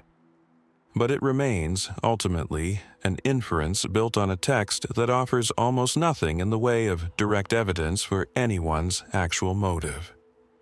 We don't know if the conspirators were pro-Assyrian, anti-Assyrian, motivated by the same religious grievances the biblical text itself voices, or driven by something entirely more personal and mundane, a succession dispute, a personal grudge, a struggle for court influence that had nothing to do with foreign policy or religious reform at all, later reframed by the biblical writers into the theological narrative they preferred to tell. The text's own moral framing, evil king, righteous restoration, may be doing more narrative work than strict historical reporting, shaping a genuinely murky palace intrigue into a satisfying story of justice served. What makes Amon's death particularly hard to interpret is the almost complete absence of any external corroboration. Unlike so many of the deaths and disappearances already covered in this collection, Sennacherib's murder confirmed across multiple independent traditions, Gyges' death referenced in both Assyrian and Greek sources. No Assyrian record mentions Amon's assassination at all. No external chronicle offers a second angle on the palace conspiracy or the popular uprising that followed it. Judah, in this period, was a comparatively minor Assyrian vassal, and its internal succession crises simply weren't significant enough to draw the attention of Nineveh's scribes, who were, at this very moment, cataloging far larger dramas across their empire. That leaves historians working from a single, brief, theologically motivated source, describing an event whose true mechanics, who exactly plotted against the king, what they actually wanted, and why an unnamed popular movement moved so decisively to reverse their coup, were either never fully understood by the biblical writers themselves, or understood and deliberately left out in favor of the story's moral shape. Somewhere in the palace precincts of ancient Jerusalem, within walking distance of the very seal, impressions archaeologists have since recovered from this period, a king was killed by men close enough to reach him inside his own house, and then those men were killed in turn by a public whose composition and motives remain essentially unrecorded. The bully confirmed that names, offices, and loyalties in Amon's court were carefully documented at the time. Whichever seal might have belonged to a conspirator, or to one of the people who avenged him, has never been identified, and likely never will be. Among the thousands of clay bullae recovered from Jerusalem's royal quarter, the same class of object that closed the previous chapter without ever naming Amon's killers, one particular type of seal impression tells a story that predates his reign by more than half a century, and speaks to an episode considerably better documented on the Assyrian side than his murder ever was. It's the impression of Sennacherib's own royal seal, found on tablets and reliefs commemorating his 701 BC siege of Judah, in which the Assyrian king boasts, with characteristic specificity, of having shut King Hezekiah of Jerusalem up like a bird in a cage, and of carrying off 250 people from the towns of Judah as captives. That number, staggering for a single military campaign against a relatively modest kingdom, has been debated by historians for over a century. And whatever its precision, it points toward a mass deportation event whose victims' subsequent fate has never been reconstructed with any real confidence. The siege itself sits on unusually firm historical ground. Sennacherib's own inscriptions, the biblical accounts in both 2 Kings and Isaiah, and the archaeological record all converge on the same basic sequence. Following Hezekiah's participation in a regional rebellion against Assyrian authority, Sennacherib swept through Judah in 701 BC, destroying numerous fortified towns. The destruction of Lachish, memorialized in those palace reliefs already discussed, was part of this same campaign, before besieging Jerusalem itself. And then, famously, the siege ended without the city's capture.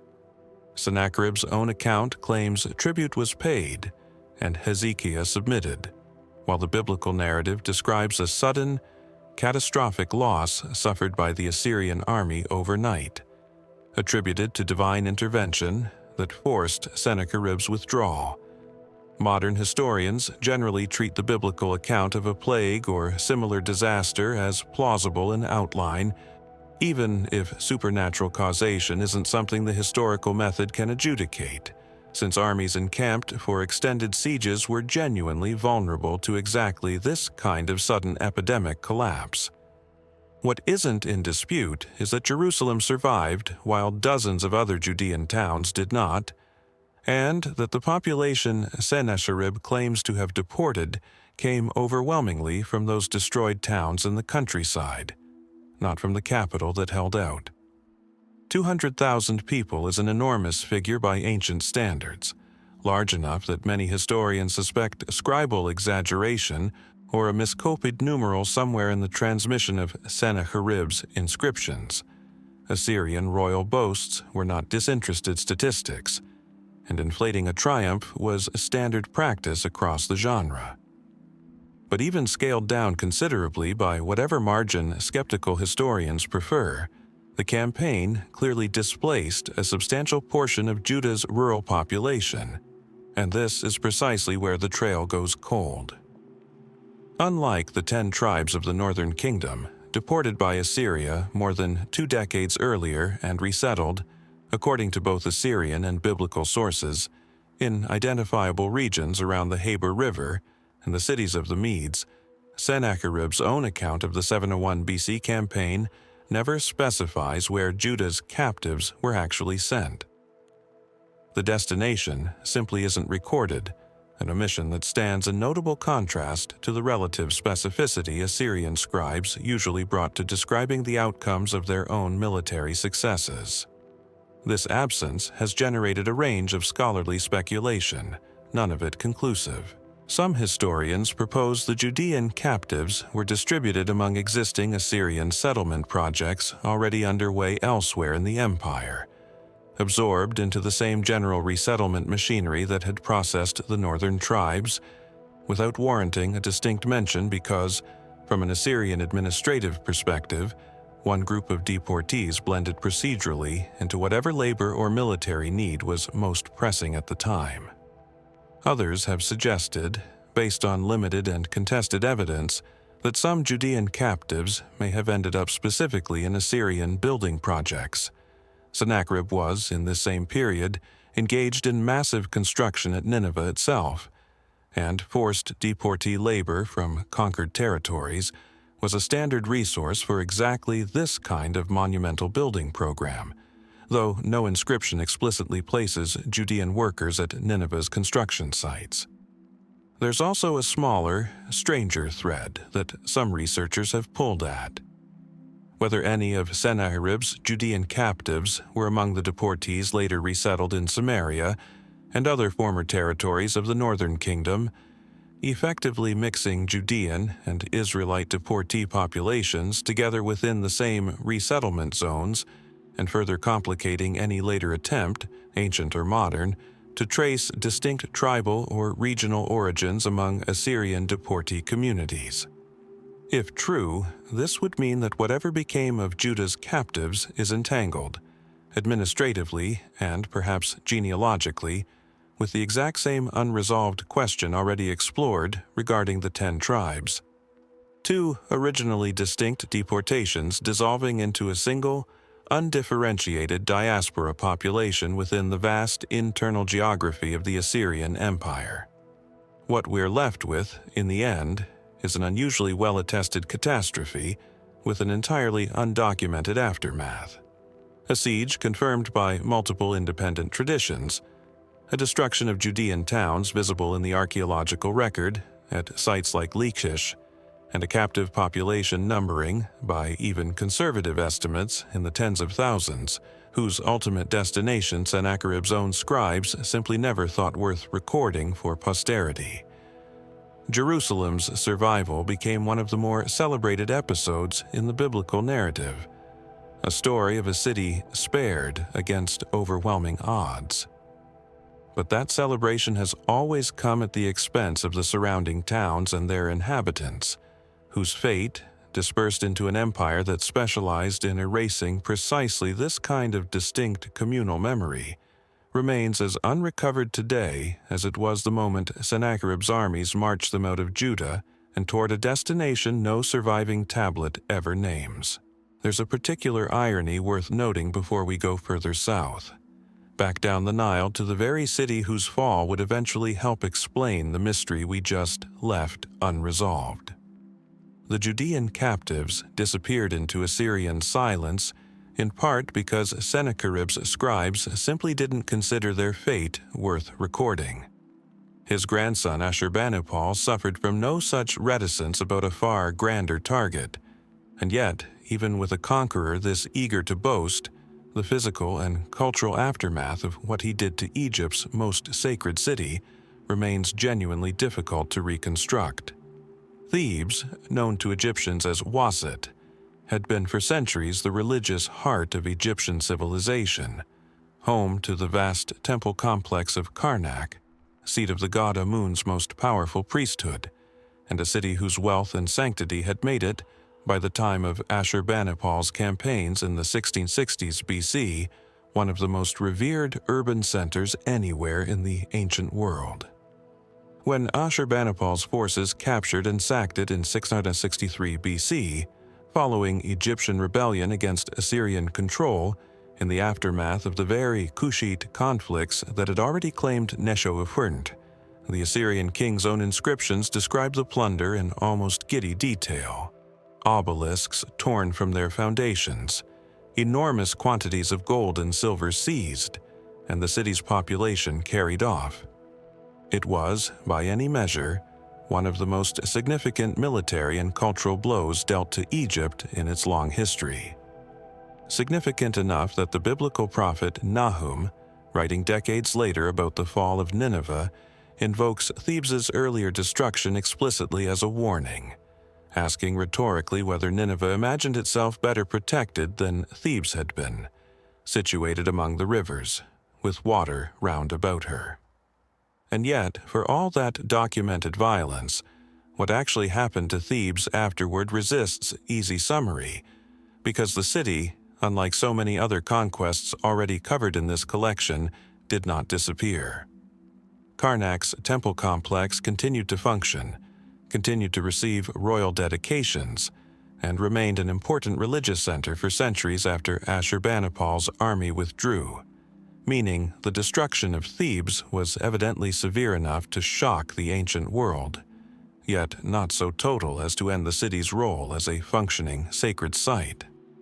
This apparent contradiction is where historians have had to do real interpretive work, weighing Ashurbanipal's boastful inscriptions, which naturally emphasize maximum devastation for propaganda purposes, against the archaeological and religious record, which shows meaningful continuity rather than total erasure. The most straightforward resolution treats Ashurbanipal's account as accurate in kind but exaggerated in scale, a genuinely devastating raid, focused on portable wealth and symbolic humiliation rather than permanent occupation or systematic demolition, consistent with the broader Assyrian pattern of punitive campaigns designed to break a rebellious region's capacity and will to resist rather than to erase it from the map entirely. Under this reading, Thebes suffered real, lasting damage to its wealth, its prestige, and likely a portion of its population, while its core religious infrastructure, too vast and too central to Egyptian identity to be practically dismantled by a raiding army operating far from its own supply lines, survived largely intact, allowing recovery over the following decades. But some questions resist this tidy resolution. The precise scale of the population carried off is nowhere quantified with the specificity Assyrian scribes sometimes applied elsewhere. No figure comparable to Sennacherib's claimed count from Judah survives for Thebes, leaving historians to estimate based only on general statements about captives and plunder. What happened to the priesthood of Amun specifically, the religious and political elite whose authority had made Thebes such a formidable center of resistance in the first place, is similarly unclear. Did key religious families flee before the Assyrian assault, relocate temporarily to other Egyptian centers, or attempt to maintain their traditions under a temporarily imposed foreign shadow, before Psamtik's later reunification of Egypt restored native rule and, presumably, restored something closer to normal religious life at Karnak? The record simply doesn't say, leaving a gap in our understanding of exactly how a religious institution this central to Egyptian civilization weathered a shock this severe. There's also the matter of the missing obelisks and treasures themselves, items Ashurbanipal's inscriptions describe removing from Thebes with evident pride, yet whose ultimate fate within Assyria is not independently traceable in the archaeological record. Did they ever actually reach Nineveh, only to be lost in that city's own destruction less than 50 years later? Were they melted down for their material value relatively quickly, as often happened to portable metal plunder in the ancient world, leaving no trace precisely because their value lay in reuse rather than preservation? Or does some fragment of Thebes's looted wealth remain unidentified in a museum collection somewhere, its Egyptian origin and its specific connection to this campaign simply never established? These aren't questions with satisfying answers, only the kind of open uncertainty that tends to surround portable ancient wealth once it passes out of the hands of the people who documented taking it. What survives, in the end, is a familiar asymmetry, a conqueror's account, detailed and self-congratulatory, describing devastation in vivid terms, set against a city that quietly continued functioning as a religious center for centuries afterward. Its full recovery and the fate of its scattered elite left almost entirely to inference. Thebes did not vanish, as so many other places in this collection did. It endured, bruised and diminished, its temples still standing at Karnak today for any visitor to walk through. But the precise human cost of 663 BC, how many died, how many were carried into Assyrian captivity never to return, and what became of a priesthood that had once stood at the center of Egyptian religious life, remains a story Ashur-banipal was proud enough to boast about, and specific enough about nothing else to ever let us fully verify. The same Ashur-banipal who boasted of looting Thebes had, closer to home, a far more personal and far more troubling family drama unfolding, one involving his own brother, installed by their father as king of Babylon, whose reign would end in a mystery. Ancient sources from 3 different traditions, all found deeply unsettling for reasons none of them could fully explain. Classical writers, working from garbled versions of Babylonian and Assyrian tradition, called him Saulmugina, or in some renderings Sardanapalis's brother. Cuneiform sources call him Shamash-Shumukin.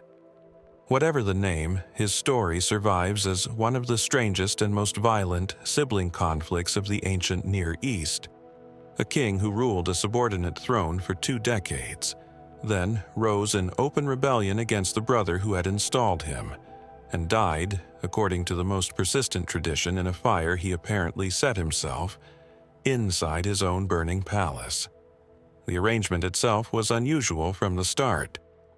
When their father Esarhaddon divided his succession, he gave the senior Assyrian throne to Ashurbanipal, but installed Shamash-Shumukin as a separate, formally subordinate king over Babylon, a compromise apparently designed to satisfy Babylonian sensitivities about being ruled directly from Nineveh, given the city's long history of resenting Assyrian domination, while keeping ultimate authority firmly with the Assyrian crown. For roughly 16 years, by most reconstructions, this arrangement held Shamash-Shum-ukin ruled Babylon as a genuine, if constrained, king, participating in the region's religious and civic life, while formally deferring to his brother's supremacy. And then, around 652 BC, that arrangement collapsed into open war, Shamash-Shum-ukin leading a broad coalition of Babylonian, Elamite, and Arabian forces in rebellion against Assyrian authority. The same conflict, ultimately, that would draw in Elam and contribute to the devastating Assyrian retaliation that ended that kingdom's royal line barely a decade later. Why the arrangement broke down after 16 years of apparent stability is itself an open question historians have never fully resolved. Ashurbanipal's own inscriptions frame the rebellion as unprovoked treachery, driven by his brother's ingratitude and susceptibility to malicious counsel from Babylonian priests and officials eager to exploit sibling tension for their own political ends, a framing that, as with so much Assyrian royal messaging already examined in this collection, conveniently absolves the empire of any responsibility for the arrangement's failure. Other historians have suggested more structural causes, that the formally subordinate position, however comfortable materially, may have grated increasingly on Shamash-Shum-ukin as decades passed, particularly if Ashurbanipal's own policies toward Babylon shifted in ways the inscriptions don't preserve, or that Babylonian elites, watching Assyrian power extend deeper into Egypt and Elam during these same years, calculated that a moment of Assyrian imperial overextension offered a genuine opportunity to break free entirely rather than remain a permanently junior partner. Neither explanation can be verified against the other with any confidence, since virtually everything we know about Shamash-Shum-ukin's motivations comes filtered through his brother's hostile account. The siege that ended the rebellion is documented with more clarity than its causes.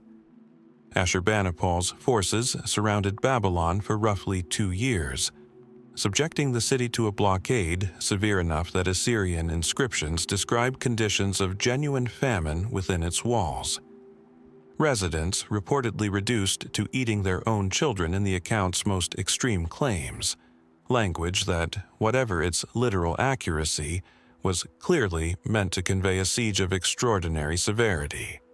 By 648 BC, the city fell, and it's here, at the moment of Shamash-Shum-ukin's actual death, that the sources fracture into genuinely different, difficult-to-reconcile traditions.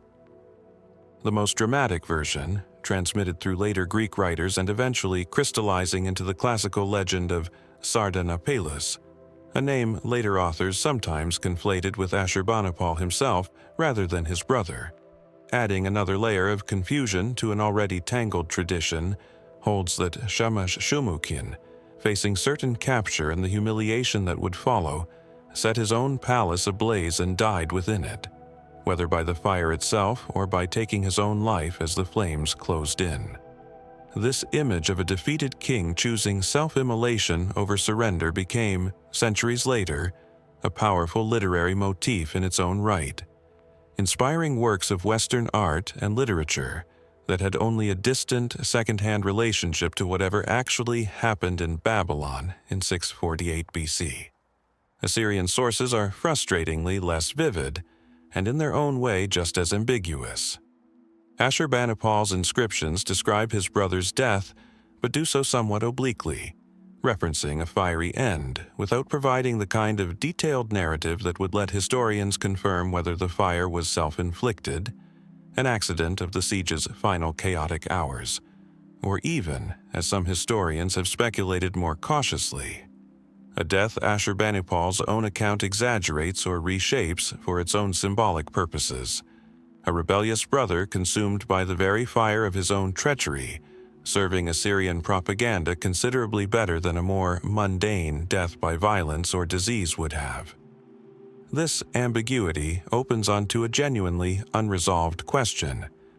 Was the self-immolation narrative an authentic detail of Shamash-Shumukin's actual final hours, perhaps even a deliberate act of defiance meant to deny his brother the satisfaction of a public execution or captivity?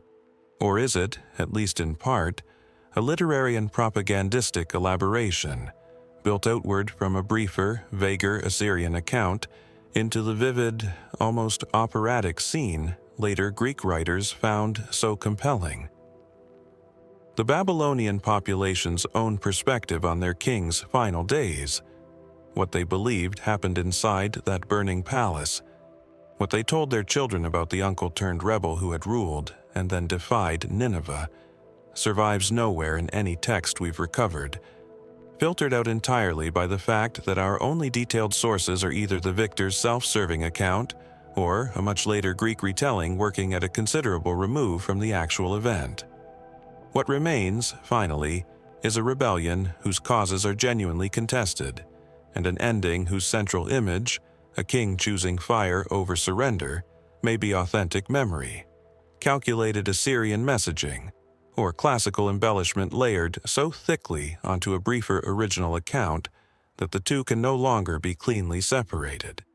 Somewhere beneath the ruins of Babylon's royal quarter, in a layer of ash that has never been definitively connected to this specific siege, the true circumstances of Shamash-Shumukin's death may still be waiting for an excavation precise enough and lucky enough to finally tell the difference between history and the legend it eventually became. Roll the clock back nearly 2 centuries before Shamash-Shumukin's Babylon burned, to a different palace complex entirely, Samaria, capital of the northern kingdom of Israel, excavated by archaeologists who uncovered, among its ruins, an extraordinary cache of carved ivory inlays, fragments of the kind of luxurious furniture decoration the biblical text specifically associates with the royal house that ruled there in the 9th century BC. These Samaria ivories, delicate and foreign in style, are among the closest physical traces we have to the world of Ahab and his wife Jezebel, a queen whose reputation for ruthlessness has outlasted nearly every other figure in this collection, and whose actual death, described in vivid and specific detail by the biblical text, still leaves behind more genuine uncertainty than its dramatic narrative lets on. The broad narrative, as told in 2 Kings, is famous enough to need little introduction. Jezebel, a Phoenician princess married to King Ahab of Israel to seal a political and commercial alliance, is remembered as the driving force behind the introduction of Baal worship into Israel's royal court, a religious policy the biblical writers treat as catastrophic apostasy, and as the instigator behind the judicial murder of Naboth, a landowner whose vineyard she and Ahab wanted and secured through false accusation and execution. Her death, following the coup led by Jehu, is rendered with unusual narrative specificity. She paints her eyes, arranges her hair, and appears at a window as Jehu's chariot approaches, taunting him, before being thrown from that same window by her own attendants at Jehu's command, trampled by horses and left in the street, where dogs consume her body before it can be properly buried, fulfilling, the text insists, a prophecy delivered years earlier by Elijah. It is one of the most cinematic death scenes in the entire Hebrew Bible, and that very vividness is part of what should give a careful historian pause.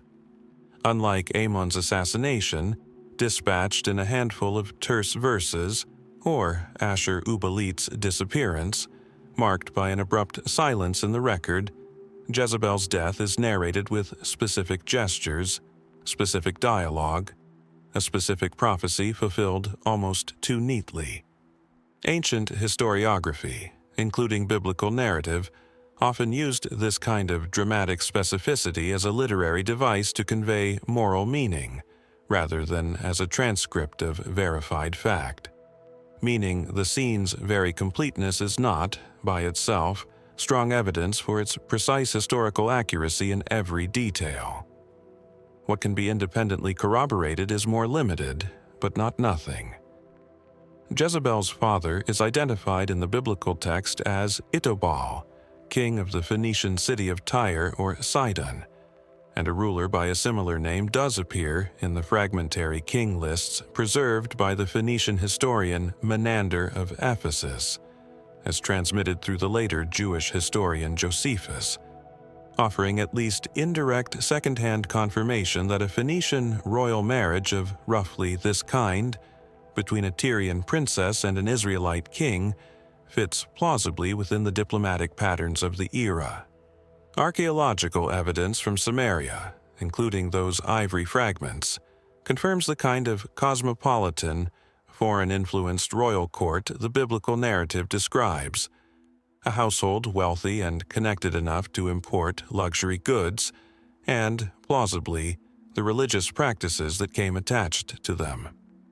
Ahab himself is independently attested outside the Bible entirely. The Kirk monolith, an Assyrian inscription commemorating the Battle of Karkar in 853 BC, lists Ahab the Israelite among the coalition of kings who opposed Assyrian expansion, with a chariot force described as unusually large, suggesting a genuinely wealthy and militarily significant kingdom. Jezebel's husband, in other words, is solid history. Jezebel's own actions remain, like so much else in this era, known only through a single tradition with a clear theological agenda. And it's that single-source problem that leaves the more granular questions of her death genuinely open. Was Jezebel actually murdered in the specific manner described, thrown from a window by her own household staff, an act of sudden betrayal by servants apparently willing to abandon her, the instant Jehu's coup looked likely to succeed? Court coups in the ancient Near East certainly did unfold this way, with household staff frequently switching allegiance at the first sign of a regime's collapse, so the mechanism itself isn't implausible. But no external source confirms the specific details, and the narrative's neat fulfillment of Elijah's earlier prophecy, that dogs would eat Jezebel's flesh in the portion of Jezreel, raises the possibility that some details may have been shaped, consciously or not, to align a factual death with a pre-existing prophetic tradition the text's authors were determined to vindicate. There's also the matter of what happened to her body, or rather, what the text insists did not happen to it. The refusal of proper burial, emphasized by the biblical narrative as a deliberate and significant humiliation, would have carried enormous weight in the ancient world's understanding of honor and the afterlife, meaning that if this detail is accurate, it represents an unusually severe and symbolically loaded act even by the standards of ancient political violence, a statement not just about Jezebel's death, but about her family's total repudiation, offered no place of memory or veneration whatsoever. Whether this reflects an actual historical decision by Jehu's regime, or a narrative flourish added by later writers eager to deny Jezebel any dignity even in death, is impossible to determine from the text alone. What remains, finally, is a queen whose husband is independently verified by a foreign monarch's own battle record, whose father plausibly appears in fragmentary Phoenician chronicles, and whose own death, arguably the most famous individual demise in this entire collection, rests on a single narrative tradition, beautifully told, theologically purposeful, and entirely unconfirmed by any source outside the biblical text itself.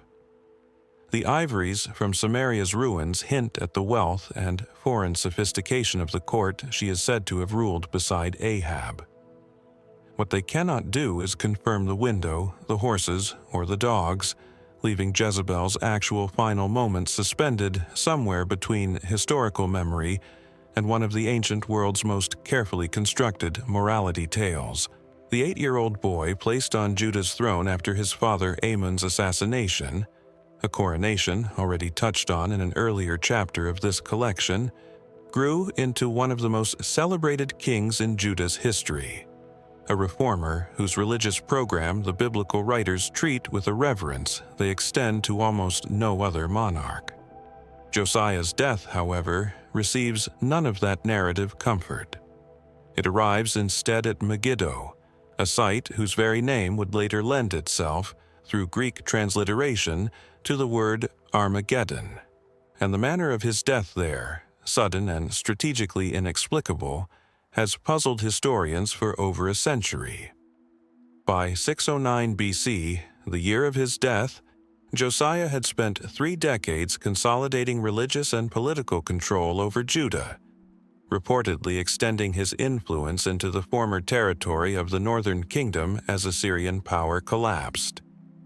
That collapse forms the immediate backdrop to what happened at Megiddo. This is the same year, readers of this collection will recognize, in which the fugitive Assyrian king, Ashur-uballit II, was attempting to retake Haran with Egyptian military support, and it was Pharaoh Necho II, son of the Necho whose own death remains contested, marching north through Judean territory to reinforce that Assyrian remnant against the rising power of Babylon, who crossed paths with Josiah at Megiddo, a strategic pass controlling the route between Egypt and Mesopotamia. Here is where the mystery genuinely begins, because Josiah's decision to intervene makes limited strategic sense on its face. Judah was not, so far as any surviving record indicates, allied with Babylon against Egypt and the remnants of Assyria. Necho's forces were passing through, by his own apparent account, not to attack Judah, but simply to reach the wider conflict further north. And yet, Agag King's records, with characteristic brevity, that Josiah went against him, meeting Necho in battle at Megiddo, where the Egyptian king killed him. The second book of Chronicles, writing considerably later and drawing on different material, offers more texture but deepens the puzzle rather than resolving it. It has Necho sending Josiah a message, insisting he has no quarrel with Judah, and warning him in Necho's own words, as the text renders them, that opposing him would mean opposing God's own instruction. Josiah, according to Chronicles, ignored this warning, disguised himself for battle regardless, and was struck by archers, dying shortly after being carried back toward Jerusalem. Why would one of Judah's most celebrated and, by the text's own account, most divinely favored kings march out to confront a foreign army that explicitly claimed no hostile intent toward him? Historians have proposed several explanations, none conclusively provable. The most common reading treats Josiah's intervention as calculated geopolitics rather than reckless piety. With Assyria collapsing and Babylon rising as the new regional power, Josiah may have judged that an Assyrian-Egyptian remnant force reaching the frontier and potentially stabilizing against Babylon was a worse outcome for Judah's independence than allowing Babylon's ascendance to continue unchecked, meaning the battle at Megiddo may have been a deliberate strategic gamble to prevent Assyria's old order from being propped back up, rather than an act of simple miscalculation. Under this reading, Josiah wasn't defending against an attack so much as attempting to block a resupply effort, whose success might have prolonged a regional order Judah had every reason to want gone for good. Other historians read the episode as evidence of a more localized conflict whose full context simply hasn't survived. Perhaps Josiah's expanding control over former Israelite territory in the north had already produced friction with Egyptian interests in the region, friction the surviving texts, focused overwhelmingly on Judah's internal religious narrative, never bothered to explain in detail. Under this view, Necho's stated lack of hostile intent, as reported by chronicles, may reflect the Egyptian perspective on a conflict Josiah himself understood rather differently, shaped by tensions the biblical writers either didn't know about or chose not to preserve. The Chronicles account adds a further layer that resists easy interpretation. Its claim that Necho spoke with divine authority, warning Josiah against interference, and that Josiah's death therefore represents a kind of tragic disobedience despite his otherwise exemplary reign. This is a startling narrative choice for a text that otherwise praises Josiah almost without reservation, and it raises the question of how the writers of Chronicles, composed considerably after Josiah's death and after the far greater catastrophe of Jerusalem's eventual destruction by Babylon, were retroactively making sense of why such a righteous king met such an abrupt and, by the text's own admission, arguably avoidable end. Was this framing an authentic memory of a genuine warning Josiah disregarded, or a later theological device allowing the writers to explain an uncomfortable death without undermining their broader portrait of the king's righteousness? What the sources agree on, at least, is the outcome. Josiah died at Megiddo, struck down in a conflict whose strategic logic remains only partially reconstructed, his death triggering a rapid and turbulent succession crisis in Jerusalem that would, within little more than 2 decades, culminate in Babylon's conquest of Judah entirely. The pass at Megiddo has been excavated extensively, its layers spanning millennia of military history on one of the ancient world's most contested crossroads. But the precise calculation, or miscalculation, that sent one of Judah's most capable kings out to meet an army that claimed it meant him no harm remains buried somewhere beneath those layers. A decision whose full reasoning died with the king who made it. North from Megiddo's contested pass, and forward nearly a full century, the road eventually leads back to Babylon itself. Not the burning palace of Shamash-Shumukin this time, but a royal court in its final, glittering decades of independence, shortly before Persian conquest would end Mesopotamian self-rule for good.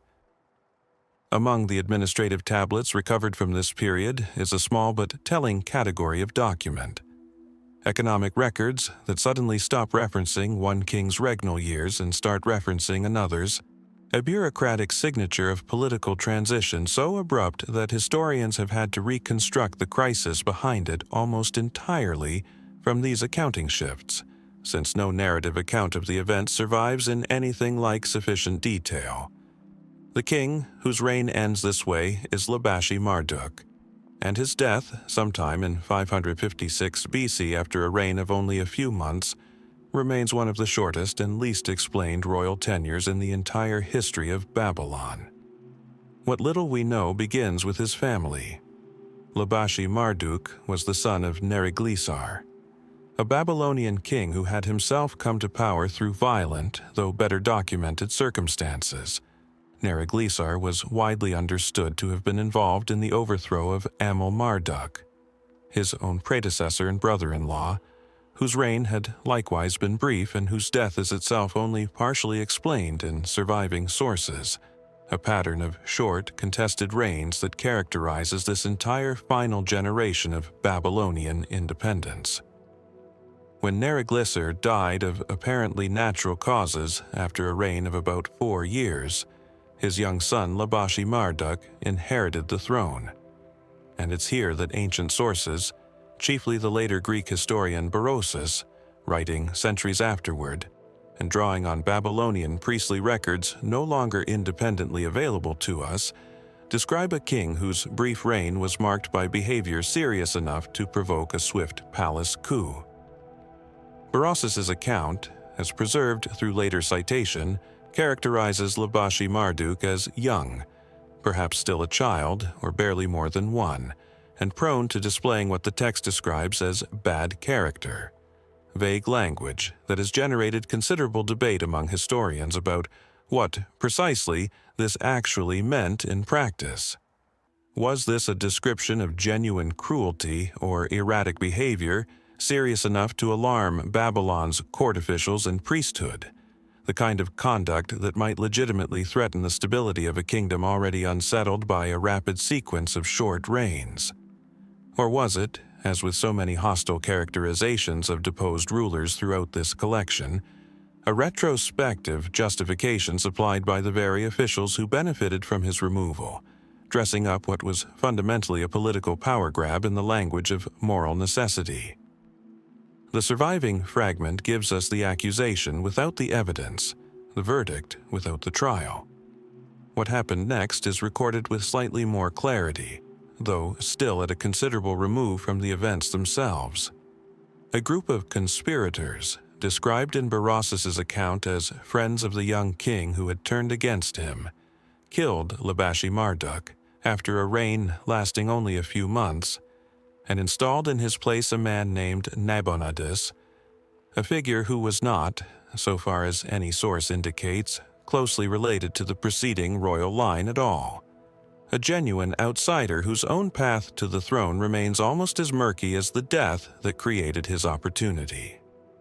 Nabonidus would go on to rule Babylon for roughly 17 years, becoming, in a final irony this collection has encountered more than once, the very king under whom the Babylonian Empire would eventually fall to the Persian conqueror Cyrus the Great in 539 BC. This is where the mystery deepens rather than resolves, because Nabonidus's own inscriptions, composed once he was safely established on the throne, describe his accession in strikingly modest terms. He claims not to have sought kingship, describing himself as having been essentially unaware of any plot and elevated by others without his own ambition driving the process. This is, of course, exactly the kind of self-effacing account a usurper might be expected to produce, distancing himself from any direct involvement in his predecessor's murder while still benefiting entirely from its outcome. A pattern of plausible deniability that echoes in its basic shape the kind of legitimizing narrative Gyges constructed after his own irregular rise to power in Lydia a century earlier. Was Nabonidus genuinely a reluctant outsider elevated by a conspiracy he had no part in planning? Or is his account of innocent surprise itself a carefully constructed piece of political theater, designed to obscure a more direct role in a plot from which he emerged as the primary beneficiary? The brevity of the surviving record leaves this question essentially unanswerable. Unlike Sennacherib's assassination, corroborated across multiple independent traditions, or even Amon's murder, at least given a specific verse of biblical narrative to work with, Labashi-Marduk's death survives mainly through a single later Greek source, citing even later priestly tradition, filtered through enough intermediary transmission that historians have limited ability to verify specific details against any contemporary account. The cuneiform economic tablets confirm the bare fact of transition. Labashi-Marduk's regnal years appear, then abruptly stop, replaced by Nabonidus's, but offer nothing about motive, method, or the precise cast of conspirators involved. What remains, in the end, is a young king remembered mainly for the manner of his removal rather than anything he accomplished. A conspiracy whose participants are never individually named in any source we possess, and a beneficiary whose own account of events conveniently minimizes his role in whatever actually happened inside Babylon's palace walls during those few unstable months in 556 BC. The tablets that mark his reign's sudden end are precise to the day about when one king's name stopped appearing and another's began. About everything that happened in between, they remain, like so much of this era's royal violence, entirely and permanently silent, wind back nearly a century and a half before Nabonidus ever took Babylon's throne, to the same mountainous region where our very first mention of the Cimmerians began, Urartu, the kingdom centered around Lake Van in the highlands of eastern Anatolia, whose fortress ruins still crown rocky outcrops across modern Armenia, Turkey, and Iran. At sites like Van Kalasi, cuneiform inscriptions carved directly into the cliff face record the achievements of Urartian kings in a script borrowed and adapted from Assyria, their own great rival to the south. For roughly 3 centuries, Urartu stood as one of the ancient Near East's genuine major powers, sophisticated in irrigation engineering, formidable in fortress architecture, wealthy enough in metalwork that its bronze cauldrons and decorative work were traded and imitated as far away as Etruscan Italy. And then, by the early 6th century BC, this kingdom that had once rivaled Assyria itself simply stops appearing in the historical record, its final chapter so poorly documented that historians still debate not just how it ended, but roughly when. Urartu's power is not in question.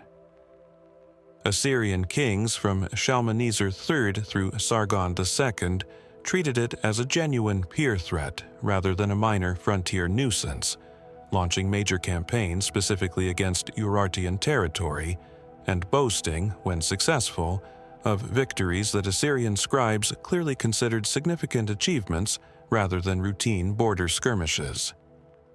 Sargon II's famous 8th Campaign inscription, describing an invasion deep into Urartian territory around 714 BC, details the sacking of the sacred city of Musasir and the humiliation of the Urartian king Rusa Thufber, an episode significant enough in Assyrian eyes to warrant one of the most detailed royal campaign narratives to survive from this period. This was, evidently, the same era in which Cimmerian raiders were also devastating Urartian territory from the north. The very incursions that first drove those raiders toward Phrygia and the rest of Anatolia, as established earlier in this exploration. Urartu, in other words, endured pressure from 2 directions simultaneously across the late 8th and 7th centuries BC, Assyrian military campaigns from the south and Cimmerian raiding from the north, a genuinely difficult position for even a well-fortified mountain kingdom to sustain indefinitely. And yet Urartu did sustain it, for a remarkably long time. The kingdom continued to function, to build, and to leave inscriptions for decades after Sargon II's campaign, weathering both threats with a resilience that speaks to the genuine defensive advantages of its mountainous terrain and its network of formidable fortresses. Urartian royal inscriptions continue into the 7th century BC, describing ongoing construction projects and continued royal authority, evidence that whatever pressures the kingdom faced, they hadn't yet proven fatal. This is precisely what makes the kingdom's eventual end so puzzling. Unlike Nineveh, whose fall is documented in specific, datable detail by the Babylonian Chronicle, or Elam, whose destruction Ashurbanipal boasted about with characteristic thoroughness, Urartu's final collapse is attested by almost nothing at all. The inscriptions simply become rarer, then stop, somewhere in the early 6th century BC, without any conquering power claiming credit for the kingdom's end in the way Assyrian and Babylonian scribes so reliably claimed credit for destroying their other rivals. This absence of a triumphant conqueror's account is itself the central mystery. Every other major collapse examined in this collection comes to us, however imperfectly, through the boasts of whoever did the conquering, Ashurbanipal detailing Elam's destruction, the Babylonian Chronicle recording Nineveh's fall, Sargon II cataloging his own assault on Urartu decades earlier. But no comparable triumphant record survives describing Urartu's final end. This has led historians toward several competing reconstructions, none conclusively established. One holds that the Medes, the same power that had helped topple Assyria itself in 612 BC, subsequently absorbed Urartu into their own expanding sphere of control sometime in the following decades. a conquest simply undocumented because Median records from this period are themselves extremely sparse, the Medes leaving behind far less epigraphic material than either Assyria or Babylon. Under this reading, Urartu wasn't erased through some singular dramatic catastrophe at all, but was gradually absorbed into a Median hegemony that left almost no written trace of its own conquests, meaning Urartu's silence reflects its conqueror's silence rather than any unusual mystery specific to Urartu itself. Other historians have proposed a more gradual, internally driven decline, that decades of sustained pressure from Cimmerian and later Scythian raiding, combined with the accumulated costs of resisting periodic Assyrian campaigns, may have simply exhausted Urartu's resources and administrative cohesion over an extended period, the kingdom fragmenting into weaker successor territories, rather than falling to any single conquest that a later empire would have bothered commemorating. Archaeological evidence from some Urartian sites shows destruction layers consistent with violent conquest, while others show more gradual abandonment or transition, suggesting the truth may combine both explanations across different parts of the kingdom's territory, rather than resolving into one single, clean narrative applicable everywhere at once. There's also a genuinely unresolved chronological puzzle underlying all of this. Because so few Urartian inscriptions can be firmly dated after the mid-7th century BC, historians aren't even entirely certain how long the kingdom's final, weakened phase actually lasted before whatever final dissolution occurred. Did Urartu persist as a diminished but functioning state for decades after its last clearly dated inscription, simply producing fewer permanent records as its resources contracted? Or did that thinning inscriptional record itself mark the beginning of a rapid final collapse, compressed into a much shorter span than the gap in the evidence might otherwise suggest? What remains, carved into cliff faces above Lake Van, are the confident proclamations of kings who ruled a power significant enough to draw the Syria's sustained military attention for generations. Inscriptions that simply trail off, without any later voice, friendly or hostile, stepping forward to explain what finally happened to the kingdom that carved them.